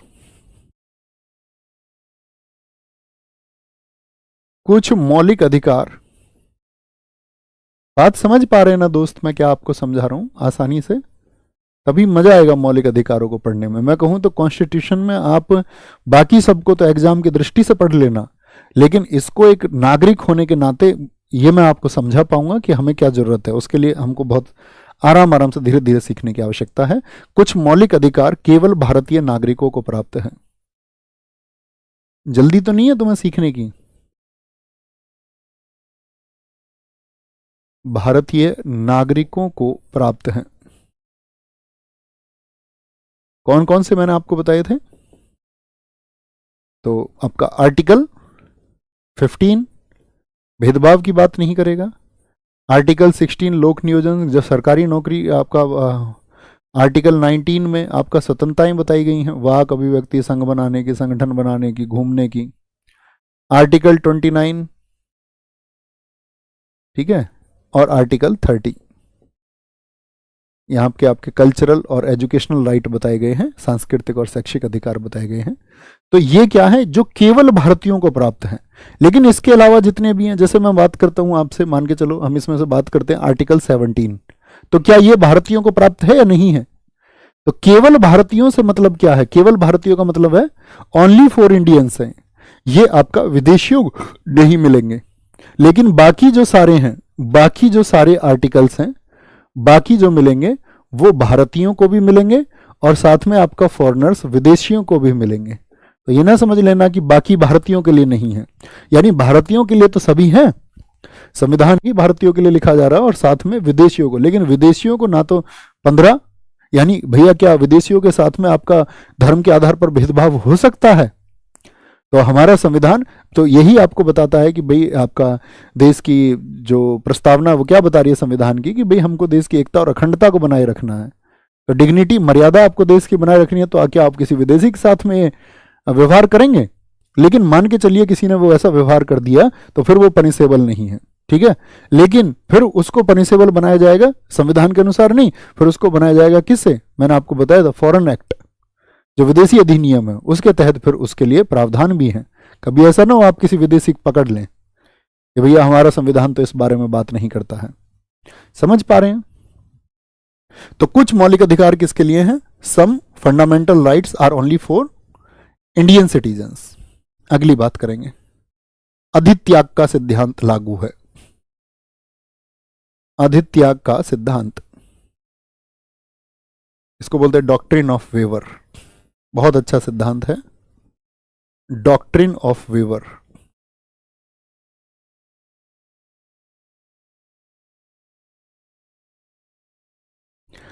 अधित्याग का सिद्धांत लिख लेना, अधित्याग का सिद्धांत लागू है भारत के फंडामेंटल राइट्स के मामलों में। तो क्या बोलेंगे, ये क्या है भैया अधित्याग का सिद्धांत? देख लेना, भारत में फंडामेंटल राइट्स यानी मौलिक अधिकार, समझ आएंगे ना, का त्याग नहीं किया जा सकता है। त्याग नहीं किया जा सकता है क्योंकि यह, क्यों नहीं किया जा सकता? क्योंकि यह व्यक्तिगत हित के लिए ना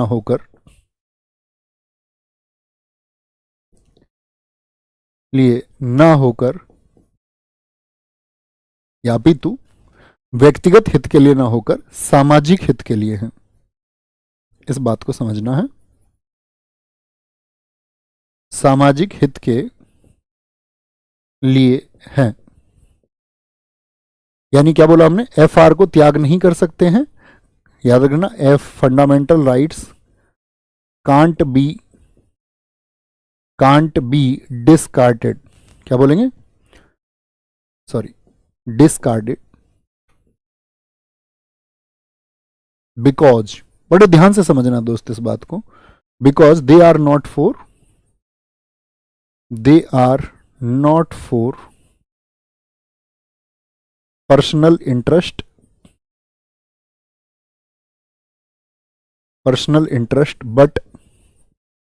बट सामाजिक हित, बट फॉर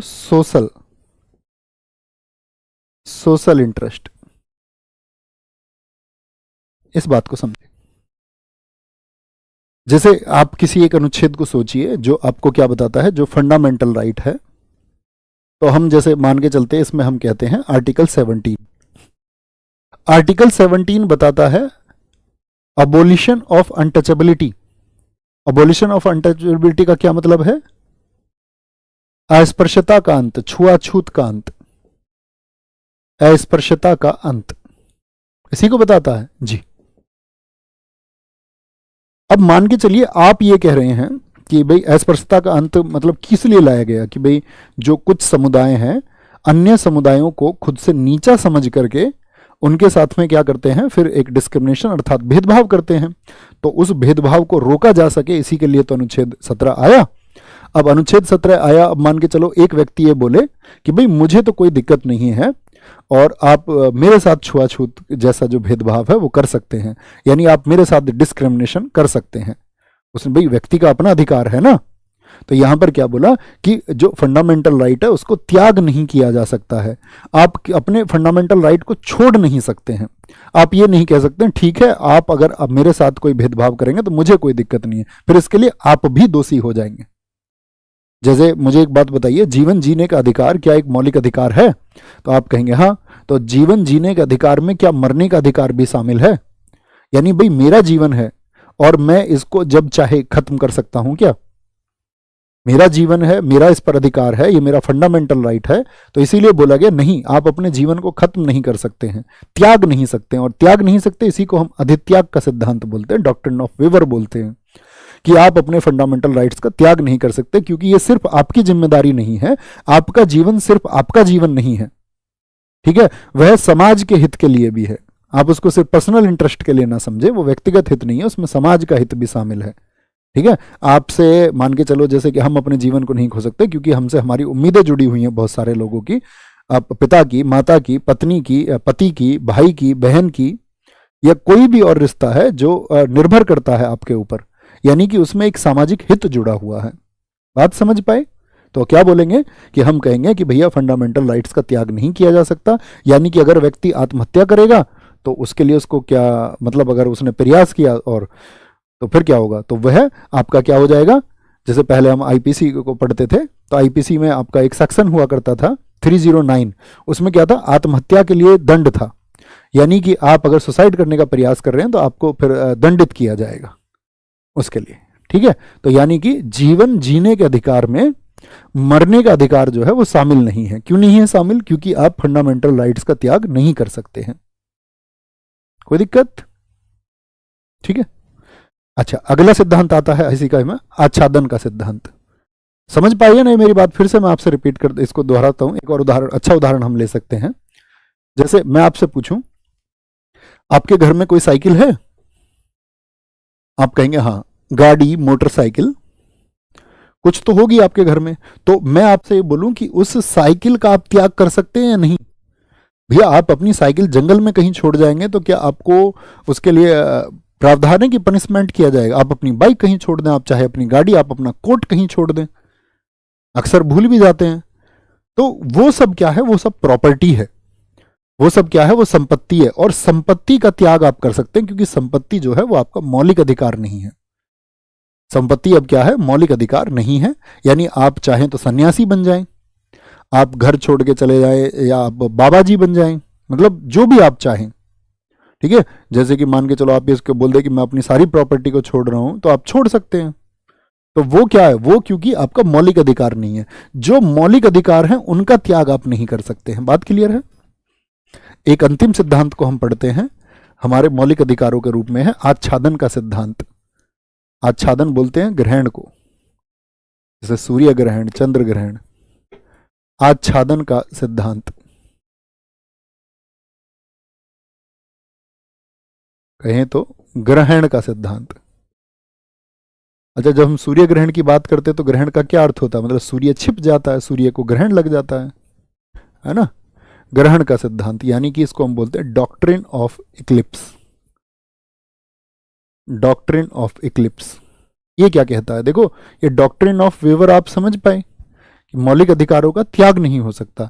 ऐसे ही डॉक्ट्रिन ऑफ इक्लिप्स कहता है कि मान के चलिए कोई ऐसा कानून बन जाए आपका भविष्य में जो मौलिक अधिकारों का हनन कर रहा हो।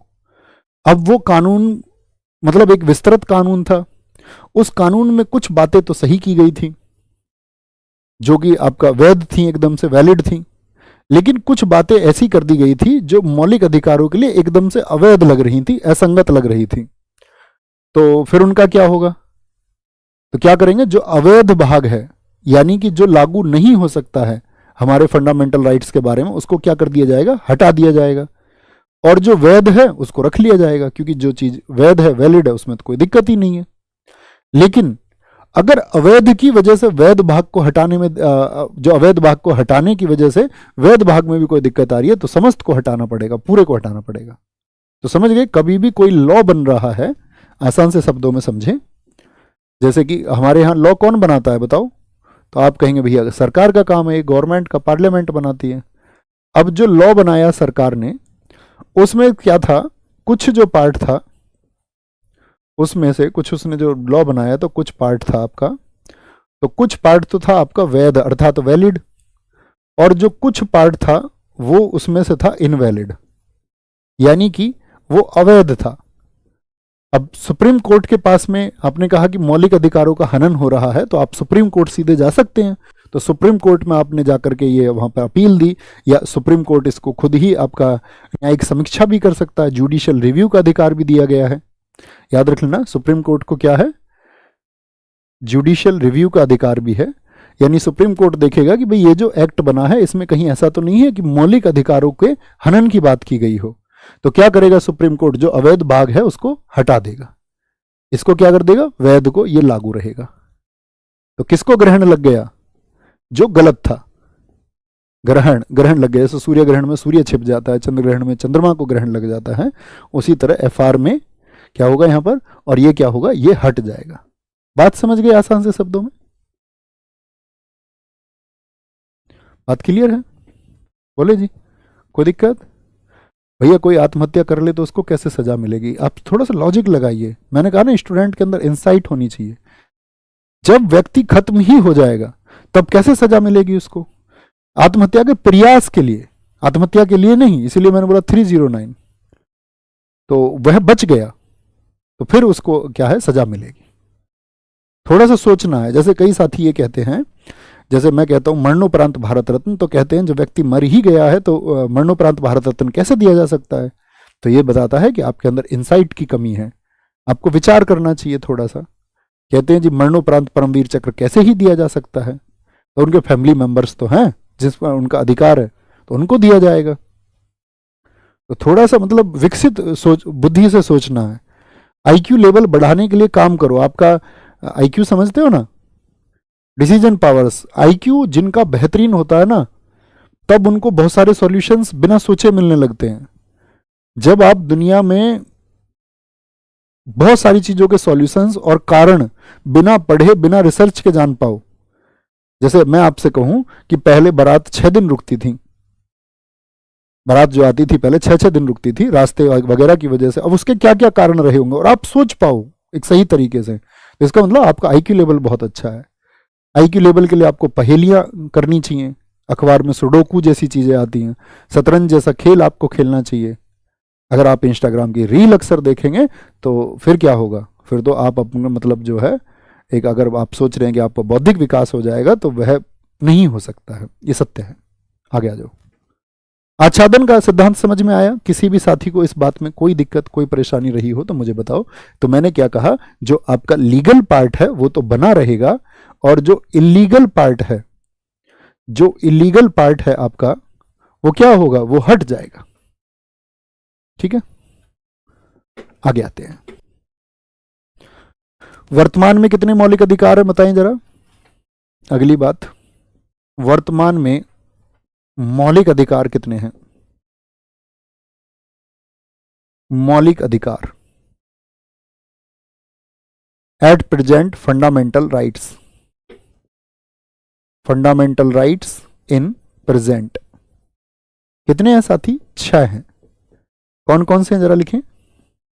एक तो हमारा भैया समानता का अधिकार है, यहां से बड़े क्वेश्चन पूछ ले जाते हैं। समानता के अधिकार में कुल कितने अनुच्छेद आते हैं बताओ। समानता का अधिकार यानी कि राइट टू इक्वलिटी है, राइट टू इक्वलिटी, और ये आते हैं मित्र आपका आर्टिकल 14 से 18 तक। समानता के अधिकार के बाद में आपका स्वतंत्रता का अधिकार है, और स्वतंत्रता का अधिकार मतलब कि आपका right to freedom, article 19 to 22। स्वतंत्रता के बाद में आपका आता है शोषण के विरुद्ध, आपके खिलाफ कोई अत्याचार हो रहा है, शोषण हो रहा है आपका, शोषण के विरुद्ध अधिकार आपको है, राइट अगेंस्ट एक्सप्लॉयटेशन,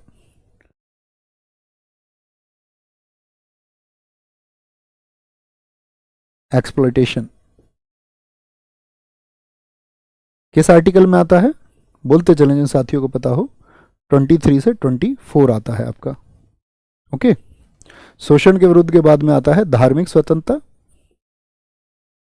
धार्मिक स्वतंत्रता का अधिकार, right to freedom of religion,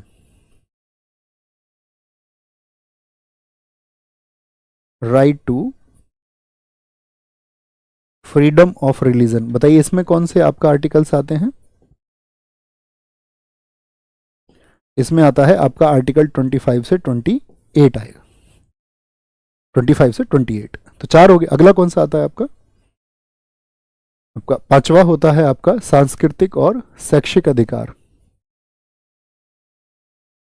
पहले लिख लीजिए, कभी ना लिखा हो किसी ने तो। समानता का अधिकार, right to equality, right to freedom और राइट अगेंस्ट एक्सप्लॉयटेशन और आपका right to freedom of religion, धार्मिक स्वतंत्रता। तो आर्टिकल 25 से 28। तो 25 से 28 का मतलब क्या? 25, 26, 27 और 28। ठीक है। सांस्कृतिक एवं शैक्षिक अधिकार, सांस्कृतिक एवं शैक्षिक अधिकार। सांस्कृतिक का मतलब क्या हो गया? Cultural and educational rights, cultural and educational rights. कितने में बताए गए हैं आपका? आर्टिकल कितने? 28 हो गया, 29 एंड 30, 29 से 30। और इसके बाद में जो छठा आता है वो आता है संवैधानिक उपचारों का अधिकार, उपचारों का अधिकार।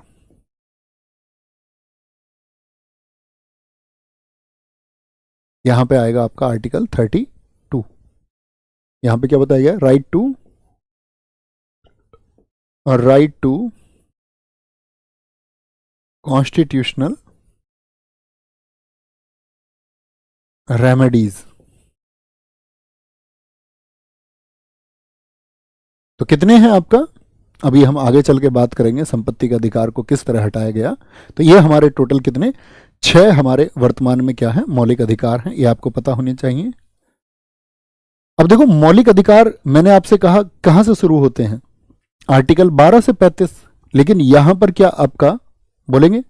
क्या यहां पर 12 से शुरू हुआ? तो आप कहेंगे नहीं। कौन से 2 आर्टिकल का यहां पर मौलिक अधिकारों में यहां पर हमको जिक्र नहीं दिख रहा है शुरुआत के? तो आप कहेंगे 12 और 13 हमको नहीं दिखाई दे रहे हैं। तो 12 और 13 में क्या है? बात तो मौलिक अधिकारों से संबंधित की गई है, लेकिन कोई मौलिक अधिकार की बात नहीं की गई है, क्योंकि मौलिक अधिकारों के लिए क्या जरूरी है उसकी व्याख्या की गई है। ठीक है, उसकी व्याख्या की गई है। ठीक है, अब यहां पर आएंगे। एक बच्चा कह रहा गुरुजी आर्टिकल 21 नहीं पढ़ा है। बच्चा अभी तो हमने 12 भी नहीं पढ़ा है, अभी आप 21 की बात कर रहे हैं। आप वो एक ऐसी क्लास देख लो जिसमें एक क्लास में सारी पॉलिटी हो जाती हो, वही है तुम्हारा इलाज। उसमें देख लो, उसमें उसी क्लास में 21 भी मिल जाएगा, 211 भी, 124 भी और 214 भी उसी में मिल जाएगा, है ना। तो वो एक क्लास में कुछ चमत्कार कर सकते हो। आएंगे भैया। यहां देख लो, तो शुरू कहां से करना है हमको? आर्टिकल 12 से। छोटी सी बात जो समझाने का प्रयास करूं उसको समझना। आर्टिकल 12 में बताई गई है साथी राज्य की परिभाषा, क्योंकि कल जब हम 14 से 18 पढ़ेंगे एक दिन में एक ही भाग कर पाएंगे, इतनी व्याख्या उसकी इतनी है। राज्य की परिभाषा यानी कि डेफिनेशन ऑफ स्टेट दी गई है। अब मेरा प्रश्न आपसे यह है, स्टेट क्या होता है बताएं? स्टेट क्या है? तो आर्टिकल 12 में बताया गया वो सभी संस्थाएं जो लॉ मेकिंग का काम करती हों।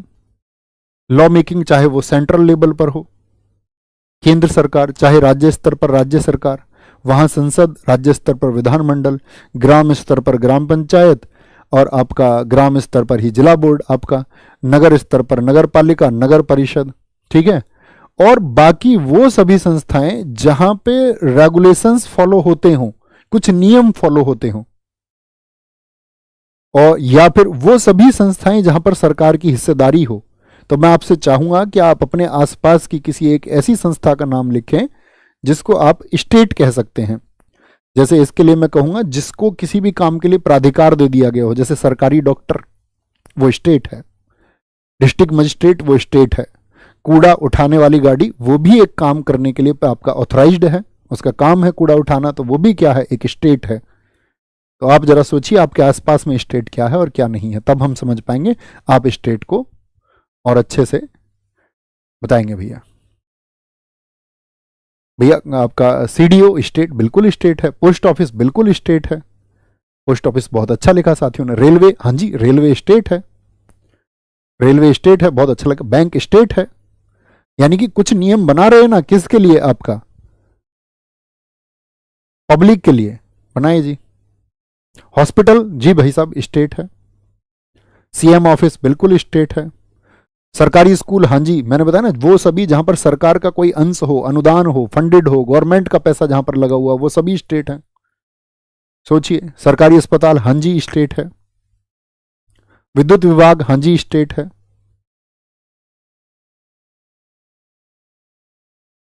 सरकारी मास्टर, हाँ जी स्टेट है। प्राइवेट मास्टर स्टेट नहीं है। पुलिस स्टेशन स्टेट है। सरकारी चीजों को ना लिखें। प्राइवेट स्कूल स्टेट नहीं है। निजी महाविद्यालय स्टेट नहीं है। प्राइवेट कॉलेज स्टेट नहीं है। गवर्नमेंट स्कूल हो गया भैया। चलो अब इसको समझते हैं थोड़ा सा, अभी थोड़ी सी आपकी समझ विकसित होगी। जैसे एक साथी ने कहा सड़क स्टेट है, हाँ जी सड़क कानून बनाती है। आते हैं, थोड़ा सा समझो इसको। देखो लिखता चलूंगा मैं, लिख लेना आप। केंद्र सरकार, सेंट्रल गवर्नमेंट, इंग्लिश वाले बच्चे ऐसे शब्दों को तो लिख लें जरा। सेंट्रल गवर्नमेंट, ठीक है। और केंद्र स्तर पर आपका जो भी हो, राष्ट्रपति हुए, आपका प्रधानमंत्री हुए, मंत्री हुए, वो सभी क्या है, स्टेट हो गए। संसद में कौन कौन आते हैं भैया, लोकसभा, राज्यसभा, राष्ट्रपति, आपका ये सब कौन है, स्टेट हो गए। ये केंद्र स्तर पर हो गया। एक आपका स्टेट लेवल पर स्टेट गवर्नमेंट, राज्य सरकार। और राज्य सरकार के स्तर पर क्या होगा, विधानमंडल अर्थात लेजिस्लेचर, विधानमंडल अर्थात लेजिस्लेचर। तो ये भी क्या होगा, स्टेट होगा। इसके बाद में जितनी भी लोकल बॉडीज हैं, स्थानीय निकाय हैं, स्थानीय निकाय, यहां से क्वेश्चन बनेगा बड़ा अच्छा देखना। स्थानीय निकायों में क्या होगा, जैसे गांव स्तर पर आपका ग्राम पंचायत हो गई, ग्राम पंचायत हो गई, आपका म्यूनिसिपालिटी हो गई, नगर पालिका हो गई, ठीक है। नगर निगम हो गया आपका, नगर निगम आपका, नगर परिषद, सिटी काउंसिल हो गई आपका, नगर परिषद हो गई आपका। और जिला बोर्ड हो गया आपका, जिला स्तर पर कोई बोर्ड है तो, ठीक है। क्योंकि ये सब भी क्या है, कुछ ना कुछ कानून बनाते हैं।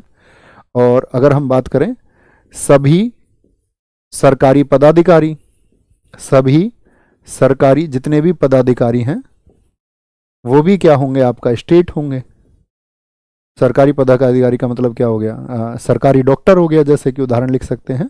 अन्य सरकारी पद आप सोच सकते हो, सरकारी डॉक्टर हो गया। और इसमें आ जाएगा आपका राज्य की एजेंसी, एजेंसीज ऑफ स्टेट। राज्य की एजेंसी कौन सी होती हैं, जहां पे सरकार की भागीदारी हो, जैसे कि आपका विश्वविद्यालय हो गया, विश्वविद्यालय, यूनिवर्सिटी हो गई। रेलवे हो गया, रेलवे, रेलवे हो गया।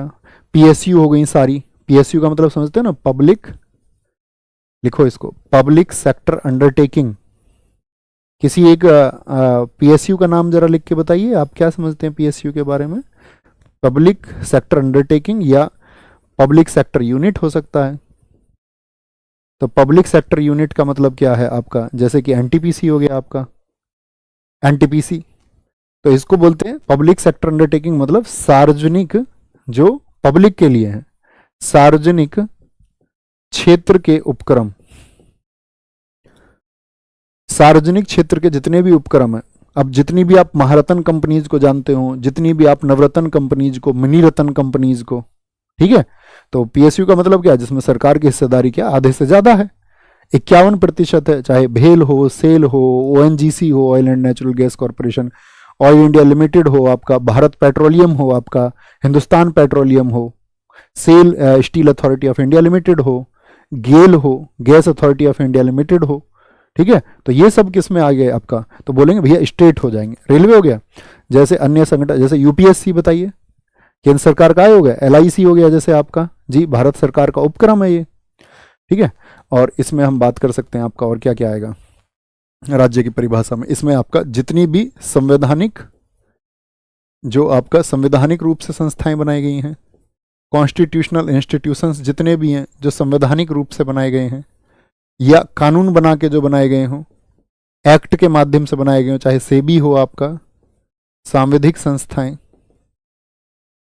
सांविधिक संस्थाएं यानी कि आपका कैसी, वो चाहे कॉन्स्टिट्यूशनल हो, ऐसे शब्दों को लिख लिया करो क्योंकि मैं बार बार लिखता हूं इसको, कॉन्स्टिट्यूशनल बॉडीज हो या फिर आपका स्टेटरी बॉडीज हो,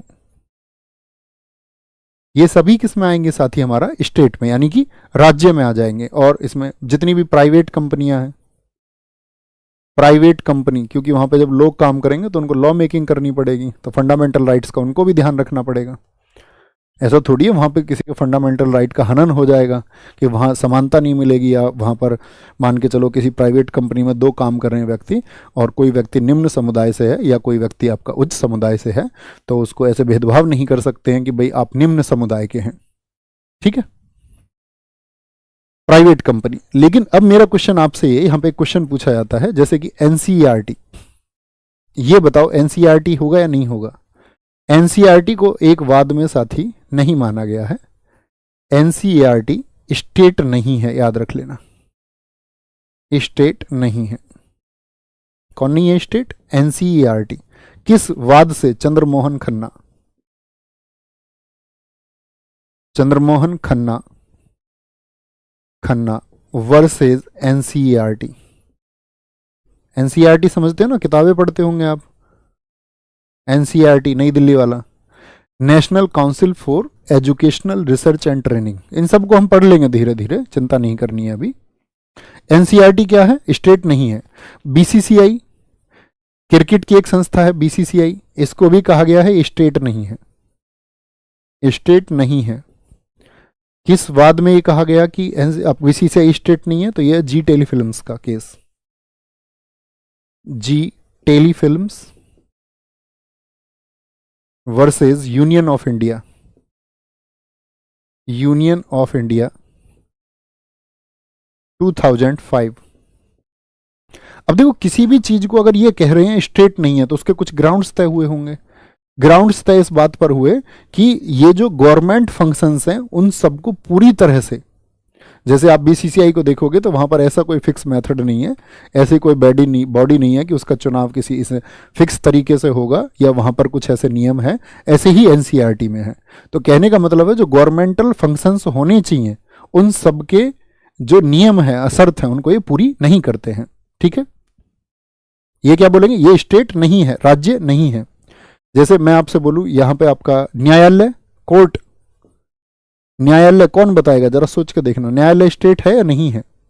देखो न्यायालय जब न्याय देने का काम कर रहा है और एक न्यायालय जब प्रशासनिक कार्य कर रहा है, प्रशासनिक कार्य यानी कि एडमिनिस्ट्रेटिव फंक्शंस हैं उसके, जब वो एडमिनिस्ट्रेटिव फंक्शंस को, एडमिनिस्ट्रेटिव, और जब वो जस्टिस की बात कर रहा हो, दोनों बातों में अंतर है। तो यहां पर एक बात कही गई है कि न्यायालय जब न्याय देने का काम करेगा तब वो स्टेट नहीं है। इन सब बातों की हमको जरूरत पड़ेगी अभी आगे चल के, यानी कि वो राज्य नहीं है। भैया इनको राज्य क्यों कह रहे हैं हम, क्योंकि दोस्त इसकी आवश्यकता होगी जब हम बोलेंगे ना, जैसे हम आपका एक कोई मौलिक अधिकार आपको बताएंगे कि राज्य धर्म के आधार पर भेदभाव नहीं करेगा, तो कहीं आप ऐसा ना समझ लें कि भाई राज्य से मतलब यूपी की बात कर रहे हैं कि यूपी धर्म के आधार पर भेदभाव नहीं करेगा। तो वहां पर आपको पता होना चाहिए राज्य की जब हम बात कर रहे हैं तो राज्य से मतलब है आपका कि हम उसको किस संदर्भ में बात कर रहे हैं। राज्य का एक अर्थ सिर्फ स्टेट नहीं है, राज्य का कितना व्यापक अर्थ है ये आपको उस समय पे पता होना चाहिए। एक बार थम्स अप करें, जब कभी भी मैं भविष्य में राज्य शब्द का इस्तेमाल करूंगा मौलिक अधिकारों में तो आप समझ जाएंगे कि राज्य का मतलब किसी स्टेट भर को हम नहीं कह रहे हैं, हम कर्नाटक, यूपी, बिहार, हरियाणा, महाराष्ट्र या किसी स्टेट की बात नहीं कर रहे हैं। ठीक है, कोई दिक्कत? तो क्या बोलेंगे आपका न्यायालय जब न्याय का काम कर रहा हो, क्योंकि देखो स्टेट क्यों नहीं है, यानी कि मान के चलो कल को न्यायालय ऐसा भी होगा आपके मौलिक अधिकारों का हनन करेगा आर्टिकल 368 से, जो हम अभी पढ़ाऊंगा मैं थोड़ी देर में आपको आर्टिकल 13, तो आप तो फिर न्यायालय के खिलाफ चले जाओगे। तो इसीलिए उसको यहां पर स्टेट नहीं माना गया है। स्टेट नहीं माना गया है तो यानी कि जो नियम और कायदे वो किस पर लागू होंगे? स्टेट पर। तो उस टाइम सुप्रीम कोर्ट पर नहीं होंगे। तो मैं आपसे पूछूंगा, जब न्याय का कार्य सुप्रीम कोर्ट करता है, क्योंकि इसको बहुत अच्छे से आप आगे ही समझ पाएंगे, तो आप कहेंगे स्टेट नहीं है। लेकिन प्रशासनिक, मान के चलो सुप्रीम कोर्ट के अंदर कर्मचारियों की भर्ती हो रही है, सुप्रीम कोर्ट के अंदर सफाई कर्मचारियों किसी प्रकार से भर्ती हो रही है, तो उसको आर्टिकल 16 का फिर पालन करना पड़ेगा, जो रिजर्वेशन वगैरह उसको देने पड़ेंगे वहां पर। तो यहां पर इस समय पर वो क्या है, जब प्रशासनिक कार्य करेगा तो वो स्टेट होगा। क्या होगा? स्टेट होगा। तो मतलब स्टेट का अब एक व्यापक आप अर्थ समझ पाओगे। और अब दुनिया में कोई लिस्ट मत बनाने लगना कि भैया इसको मैं स्टेट कहूं या ना कहूं। बहुत सारी चीज़ों के लिए सुप्रीम कोर्ट में वाद भी चल रहे हैं, अन्य हाई कोर्ट में भी, कि इसको स्टेट माना जाए या ना माना जाए। तो बस आपको क्या है कि अपनी जो परिभाषा थी उसको आपको थोड़ा स्तर बढ़ा लेना है कि अब मैं स्टेट समझ जाऊंगा कि मेरे पास की जो गवर्नमेंट बॉडी है तो उनमें से ज़्यादातर क्या है? स्टेट हैं। क्या है? जैसे प्राइवेट कंपनी भी कहीं पर चल रही है तो वो क्या है? स्टेट है। तो स्टेट की एक थोड़ी सी व्यापक परिभाषा आप समझ पाए होंगे। ठीक है, यहां पर आएंगे। अब आर्टिकल 13 क्या कह रहा है? आर्टिकल 13, आर्टिकल 13 कहता है जो भी विधियां, कोई भी कानून आप बना लीजिए, जो भी विधियां एफ आर बोले तो फंडामेंटल राइट्स के असंगत होंगी,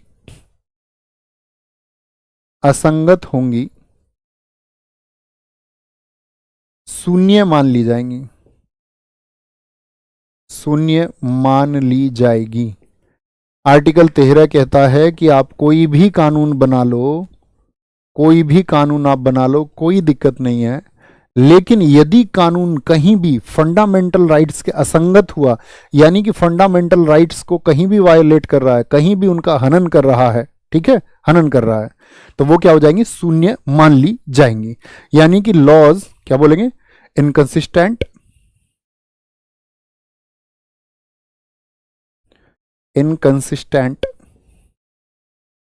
विद और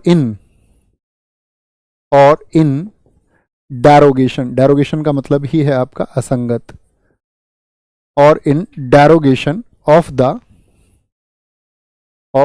फंडामेंटल राइट्स। अब इसको समझो बड़ा ध्यान से। 12 समझ में आ गया? आर्टिकल 12 क्या कह रहा है? 12 में तो कोई दिक्कत है ही नहीं। तो देखो, इसको आप बड़ी आसानी से समझ सकते हो अगर ध्यान लगाएंगे तो।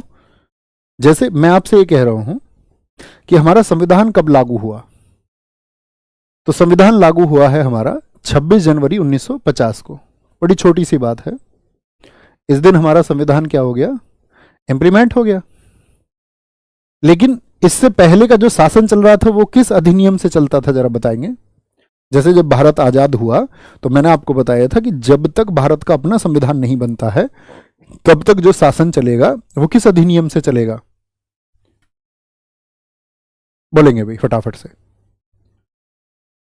तो 1935, सारे दोस्तों का आंसर आया 1935। तो क्या बोलेंगे? इससे पहले 1935 एक्ट था। इतनी सी बात समझने की है। देखो, जब हमारा संविधान लागू हुआ तो ऐसा भी तो हुआ होगा, 1935 का जो एक्ट है उसमें बहुत सारी बातें तो ऐसी की गई थी जो वैलिड थी मौलिक अधिकारों के बारे में, कि भाई ठीक है, इनको 1935 के अधिनियम से ले लेते हैं।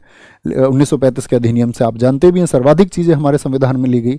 लेकिन कुछ ऐसा पार्ट भी होगा जो 1935 के अधिनियम में से हमने निकाल दिया, अवैध पार्ट था। तो वैध और अवैध तो मैंने आपको बताया था। इसको कैसा सिद्धांत हम कहते हैं कि जो मौलिक अधिकार का हनन करे, ऐसे भाग को खत्म कर दिया जाए, तो वो क्या है आपका?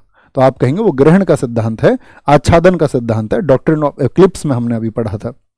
तो यहां पर यही बात हमको करनी है। तो यहां पर क्या किया गया? जो 13 का 1 है, देखो आपको मेजर आर्टिकल याद रखना है। जब कभी भाग जौन सा महत्वपूर्ण होगा जो मैं कहूं उसी को। इसमें कहा गया है संविधान के बनने के पहले की विधियां, संविधान बनने के पहले की विधियां, बनने के पहले की विधियां, पहले की विधियां। तो संविधान बनने के पहले मतलब क्या बोलेंगे इसको? इसको हम कह सकते हैं before the commencement of constitution, before the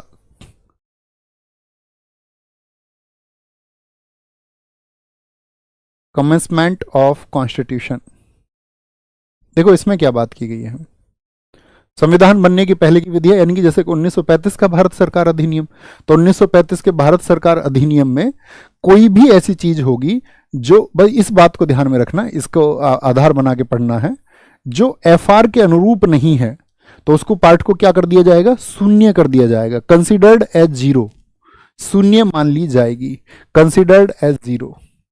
तो क्या आप समझ गए? संविधान के पहले जितने भी चाहे कानून बने हो, उन कानूनों में अगर कुछ भी ऐसा था जो एफआर के असंगत है, वो क्या मान लिया जाएगा? शून्य। बात क्लियर है? बोलेगे भाई कोई दिक्कत? दूसरी बात क्या की गई हमें 13(2) में, अब ऐसा भी तो हो सकता है भविष्य में कोई बने, भविष्य में भी तो कोई कानून बन सकता, पहले वालों को तो हमने शून्य कर दिया, लेकिन भविष्य में कोई ऐसा कानून बना दिया गया और उस कानून में क्या बोला गया कि भाई हमारा जो आपको जीवन जीने का अधिकार आपको नहीं होगा, कोई कॉन्स्टिट्यूशनल अमेंडमेंट हो गया, जीवन जीने का अधिकार आपको नहीं होगा, तो फिर क्या होगा? उसको क्या मान लिया जाएगा कि भैया वो आपका अब हमारे फंडामेंटल राइट के संगत नहीं है, यानी कि उसको हम अब जीरो कंसीडर करेंगे, ये पार्ट लागू ही नहीं हो पाएगा। क्लियर? खत्म कर देंगे जी उसको। संविधान लागू होने के बाद, लागू होने के बाद की विधियां, समझ सकते हैं? After the implementation of constitution, बात वही होगी, संविधान लागू होने के बाद की विधियां, जो भी विधियां एफआर के असंगत होंगी शून्य मान ली जाएंगी। संविधान बनने के पहले की विधियां, जो भी विधियां एफआर के असंगत होंगी शून्य मान ली जाएंगी। तीसरी बात ये क्या है? आप लिख देंगे इसको, संविधान लागू होने के, यानी कि आपका आफ्टर द कॉन्स्टिट्यूशन, ऐसे लिख लो, after the implementation of constitution. 13(3) क्या कहता है? अब बार बार एक शब्द का इस्तेमाल हो रहा है, आप देखिए जरा, विधियां। अब लोग ये नहीं बोलेंगे विधि विधि विधि विधि, तो विधि क्या है फिर? विधि क्या है? तो यहां 13(3) में इसी विधि की व्याख्या की गई, एक्सप्लेनेशन ऑफ लॉ को बताया गया, विधि की व्याख्या, एक्सप्लेनेशन ऑफ लॉ यहां पे किया गया। क्या किया गया यहां पे? एक्सप्लेनेशन ऑफ लॉ, कि भाई विधि क्या है, कौन बनाएगा विधि? मुझे बताओ विधि क्या है? विधि का अर्थ कानून। कानून क्या होता है? तो कानून वह सभी होता है, कानून वह सभी होता है, जैसे मान के चलो जो किसी आपका क्या कह सकते हैं हम, अधिनियम के थ्रू आया हो, कानून वही तो होगा जो किसी अधिनियम से आया हो, ठीक है? या ऐसा भी हो सकता है वो अध्यादेश से बना हो, राष्ट्रपति और राज्यपाल को ये शक्ति दी गई है ऑर्डिनेंस की, भाई किसी एक्ट से आ सकता है वो, या वो किसी ऑर्डिनेंस से आ सकता है, कोई भी ऑर्डिनेंस, ठीक है? या कोई आदेश जारी हो सकता है, आदेश, ऑर्डर जारी हो सकता है, ऑर्डर, और या कोई नियम बनाया जा सकता है, कोई अलग से, कोई आपका मतलब कि कहने का मतलब है अलग से कोई संस्था बना ली और उसके कुछ नियम हुए, यानी कि एक रूल हो सकता है और रूल से आ सकता है। तो विधि क्या है? विधि का मतलब है वह सभी चीजें जो किसी अध्यादेश, अध्यादेश यानी कि आपका अध्यादेश कौन जारी करते हैं बताओ? राष्ट्रपति साहब, जब संसद की कार्रवाई ना चल रही हो, या राज्य में विधानमंडल की कार्रवाई ना चल रही हो, या कोई एक्ट बना के हम कोई कानून बनाएंगे, तभी तो हम बताएंगे कि भाई ये चीजें इस तरह से होंगी। तो विधि क्या है? तो विधि है जो किसी अध्यादेश या किसी आपका आदेश, अधिनियम या नियम आदि के द्वारा कुछ समय या अनंत समय के लिए लागू हो। कुछ भी शर्त हो सकती है, हो सकता है थोड़े दिन बाद उसमें कोई रिफॉर्म कर दिया जाए, सुधार कर दिया जाए, ऐसा भी हो सकता है वो नियम आपका हमेशा सुधारने की कोई आवश्यकता ना रहे और आपका जीवन पर्यंत या सदा सदा चलता रहे, ऐसा भी तो संभव है, ठीक है? तो विधि की व्याख्या की गई है। और 13(4) इसको इंपोर्टेंट लिखना और इसको हमेशा याद रखना। अब यहां पे कह दिया गया कि संविधान लागू होने के बाद की जो विधियां हैं वो सब क्या हो जाएंगी, अगर फंडामेंटल राइट की बात नहीं कर रही है तो उनको हम शून्य मान लेंगे। शून्य मान लेंगे, यही तो बात की गई। अब मान के चलो, आप यहां पे एक बात सोचो, आप आर्टिकल 368 में क्या बताया गया है, 368 में बताया गया है संविधान संशोधन को, कि भाई किसी चीज को संशोधन करने की हमें आवश्यकता है और वो हम कर सकते हैं। लेकिन जब संविधान संशोधन हुआ, और संविधान संशोधन में जैसे कि हमने किया, आपका संपत्ति के अधिकार को हमने मौलिक अधिकार से हटा लिया, तो वो तो संपत्ति का अधिकार फिर मौलिक अधिकार था, तो वो कैसे हट गया फिर? तो उसके लिए तो, क्योंकि इन्होंने तो कहा है कि जी भाई जो हमारे मौलिक अधिकार है वो छीने नहीं जा सकते हैं, तो मौलिक अधिकार क्या होंगे, असंगत होंगे जी।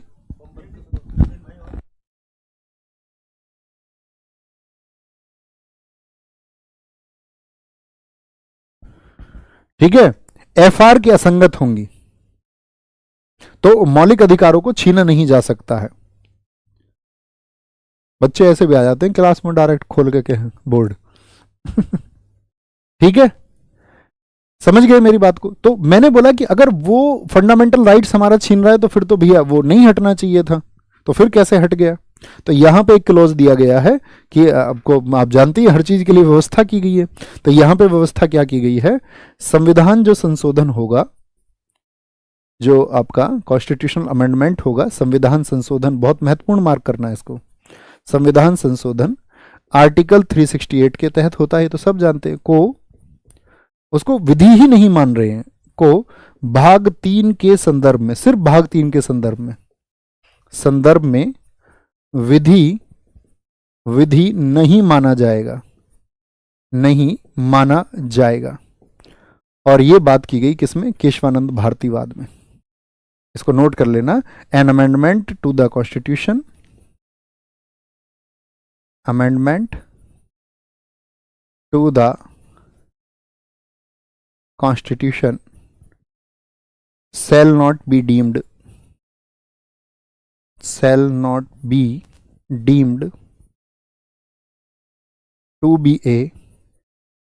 to be a law in constitution। ठीक है, तो बात समझ गए। इसके लिए कौन सा वाद है, केशवानंद भारतीवाद। बताओ किस वर्ष में हुआ था केशवानंद भारतीवाद?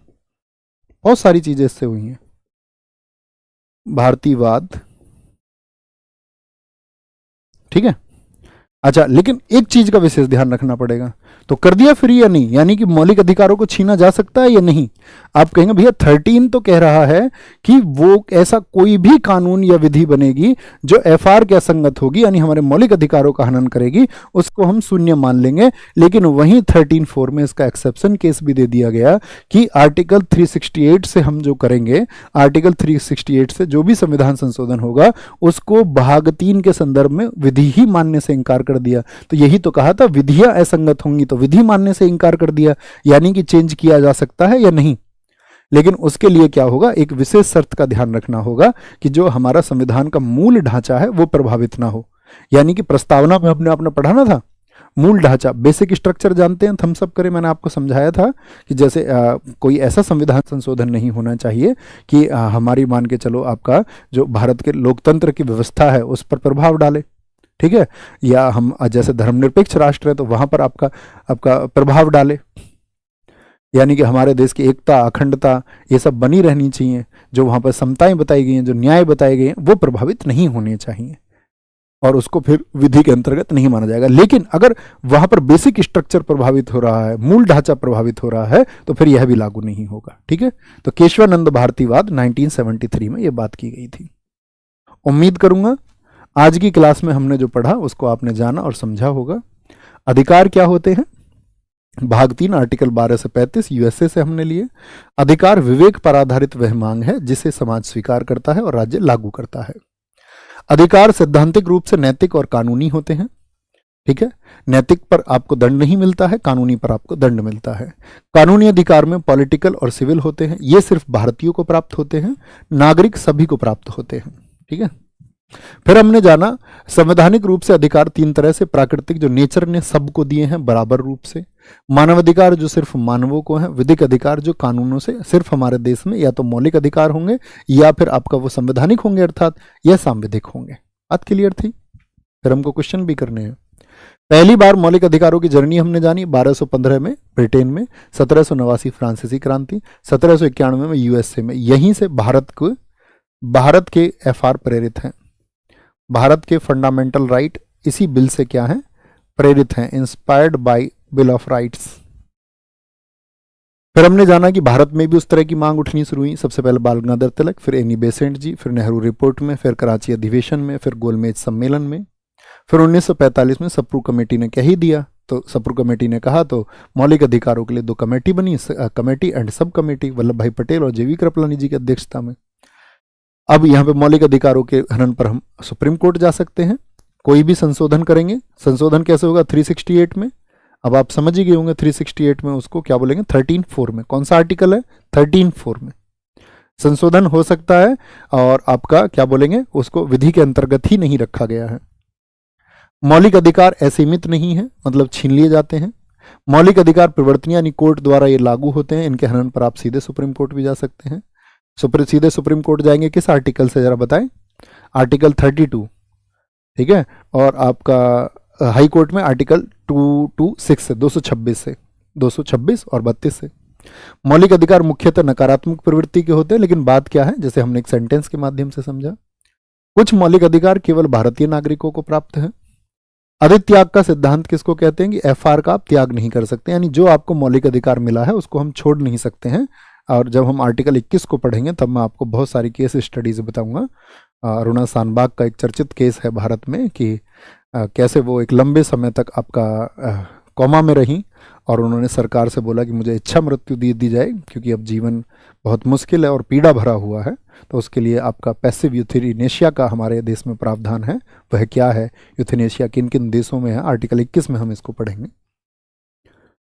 आच्छादन का सिद्धांत, ग्रहण का सिद्धांत, जैसे कि लॉ बनेगा तो लॉ में जो पार्ट आपका फंडामेंटल राइट्स के लिए वैध होगा उसको लागू रखेंगे, और जो अवैध है उसको हटा दिया जाएगा। वर्तमान में मौलिक अधिकार 6 हमने जाने, ठीक है। उसके बाद में राज्य की परिभाषा किसमें, 12 में। राज्य के बारे में आप समझ पाए होंगे, राज्य क्या है।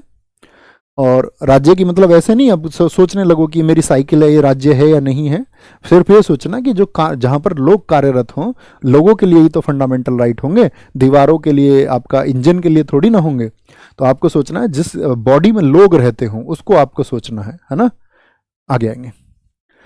एनसीईआरटी स्टेट नहीं है, न्यायालय की बात हमने कर ली सारी। आर्टिकल 13 में जो भी विधियां एफआर के असंगत होंगी, जो डेरोगेशन करेंगी फंडामेंटल राइट का, शून्य मान ली जाएंगी, चाहे संविधान बनने के पहले की हो, चाहे संविधान लागू होने के बाद में हो। 13(3) में विधि की व्याख्या की गई, और 13(4) में आपका संविधान संशोधन को भाग 3 के संदर्भ में विधि ही नहीं माना जाएगा। बात क्लियर है, हम सब कर दें। क्वेश्चन बनाने के लिए आप तैयार हैं, आगे आएंगे। बच्चा जो क्लास में अतिरिक्त बातें करा करे ना, उसको मुक्ति दे दिया करो बच्चे को। हमको अच्छे बच्चों की जरूरत है, जो अतिरिक्त बातें करे उसकी आवश्यकता नहीं। बताएंगे दोस्त, निम्न में से कौन राजनीतिक अधिकार है। देखो, मैं अपने आप को केंद्र नहीं मानता, और मैं बच्चों से ये भी कहता हूँ, अगर मैं बोल दूं कि मेरे कहने से दुनिया बदल जाएगी तो दुनिया बिल्कुल नहीं बदलेगी। और जो अपने आप को ऐसा समझते हैं कि भाई हम कोई इस तरह के पुरुष हैं कि दुनिया बदल देंगे हम, तो शायद कहते कि 2-4 माइंडसेट ही बदल पाए। तो मैं उन्हीं के लिए हूँ कि वो 2-4 लोग भी मेरे अगर कहने मात्र से या समझाने मात्र से या शिक्षा से बदल पाए तो मेरे लिए बड़ी बात होगी, क्योंकि एक भी बदलना बड़ा मुश्किल है, और एक भी बदल पाया तो बड़ी बात होगी। इसीलिए अच्छे बच्चे कक्षा में आए, और बाकी के लिए आप समझदार हैं। कौन एक राजनीतिक अधिकार नहीं है। मतदान का अधिकार हमको है, चुनाव लड़ने का अधिकार है, धर्म को स्वीकार करने का अधिकार, ये मौलिक अधिकार है, ठीक है। किसी भी धर्म को स्वीकार, सरकार की आलोचना का अधिकार है, हाँ जी। निम्नलिखित में से कौन से मौलिक अधिकार हैं जो केवल भारतीय नागरिकों के लिए उपलब्ध हैं, बताओ। आर्टिकल 14, 15, 16 और 17, इसमें से बताना कौन कौन से हैं। 14 क्या सब आपका भारतीय नागरिकों को है केवल, नहीं, 14 सभी को है। 15 और 16 ये साथी आपका क्या बोलेंगे, 15 और 16 ये सिर्फ भारतीयों को है, यानी कि विकल्प बी सही होगा। भारत के संविधान में अनुच्छेद 12 में परिभाषित राज्य शब्द का सही अर्थ निम्नलिखित में से कौन सा है। और अगर आप राज्य को नहीं समझते तो ये सीडीएस परीक्षा में पूछा गया क्वेश्चन आपसे नहीं हो पाता, मतलब तो हो चुका, भविष्य में भी आएगा तो कर पाएंगे। आगे बताएंगे। यह केवल भारत सरकार को संदर्भित करता है। आर्टिकल 12 में सिर्फ यह बताया गया था भारत सरकार। भारत सरकार और भारत की संसद को केवल शब्द इस्तेमाल, क्या केवल भारत सरकार और भारत की संसद की बात हुई थी?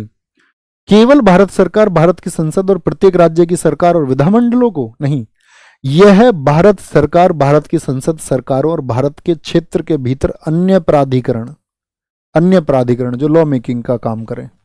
डी आसान है करना, ऑप्शन डी हो जाएगा। भारत के संविधान का कौन सा अनुच्छेद है जो न्यायिक समीक्षा की शक्ति देता है? 13 न्यायिक समीक्षा होगी। भाई न्यायिक समीक्षा से ही तो हमको पता चलेगा कि ये जो कानून इस बना है, इस कानून में आपका जो विधि बनाई गई है वो फंडामेंटल राइट के असंगत है कि संगत है? असंगत है तो शून्य मान ली जाएगी। तो ये आपका आर्टिकल 13 में समीक्षा दी गई है। भारत के न्यायिक प्रणाली काफी हद तक स्वायत्त है, ऑटोनोमस है। न्यायपालिका को भारत के संविधान में दिए गए मौलिक अधिकारों की रक्षा के लिए आर्टिकल 32 और के तहत अपनी शक्तियों का उपयोग करना चाहिए। 32 और आर्टिकल 13 न्यायिक समीक्षा इसी में बताई गई है। सीपीओ में पूछा गया।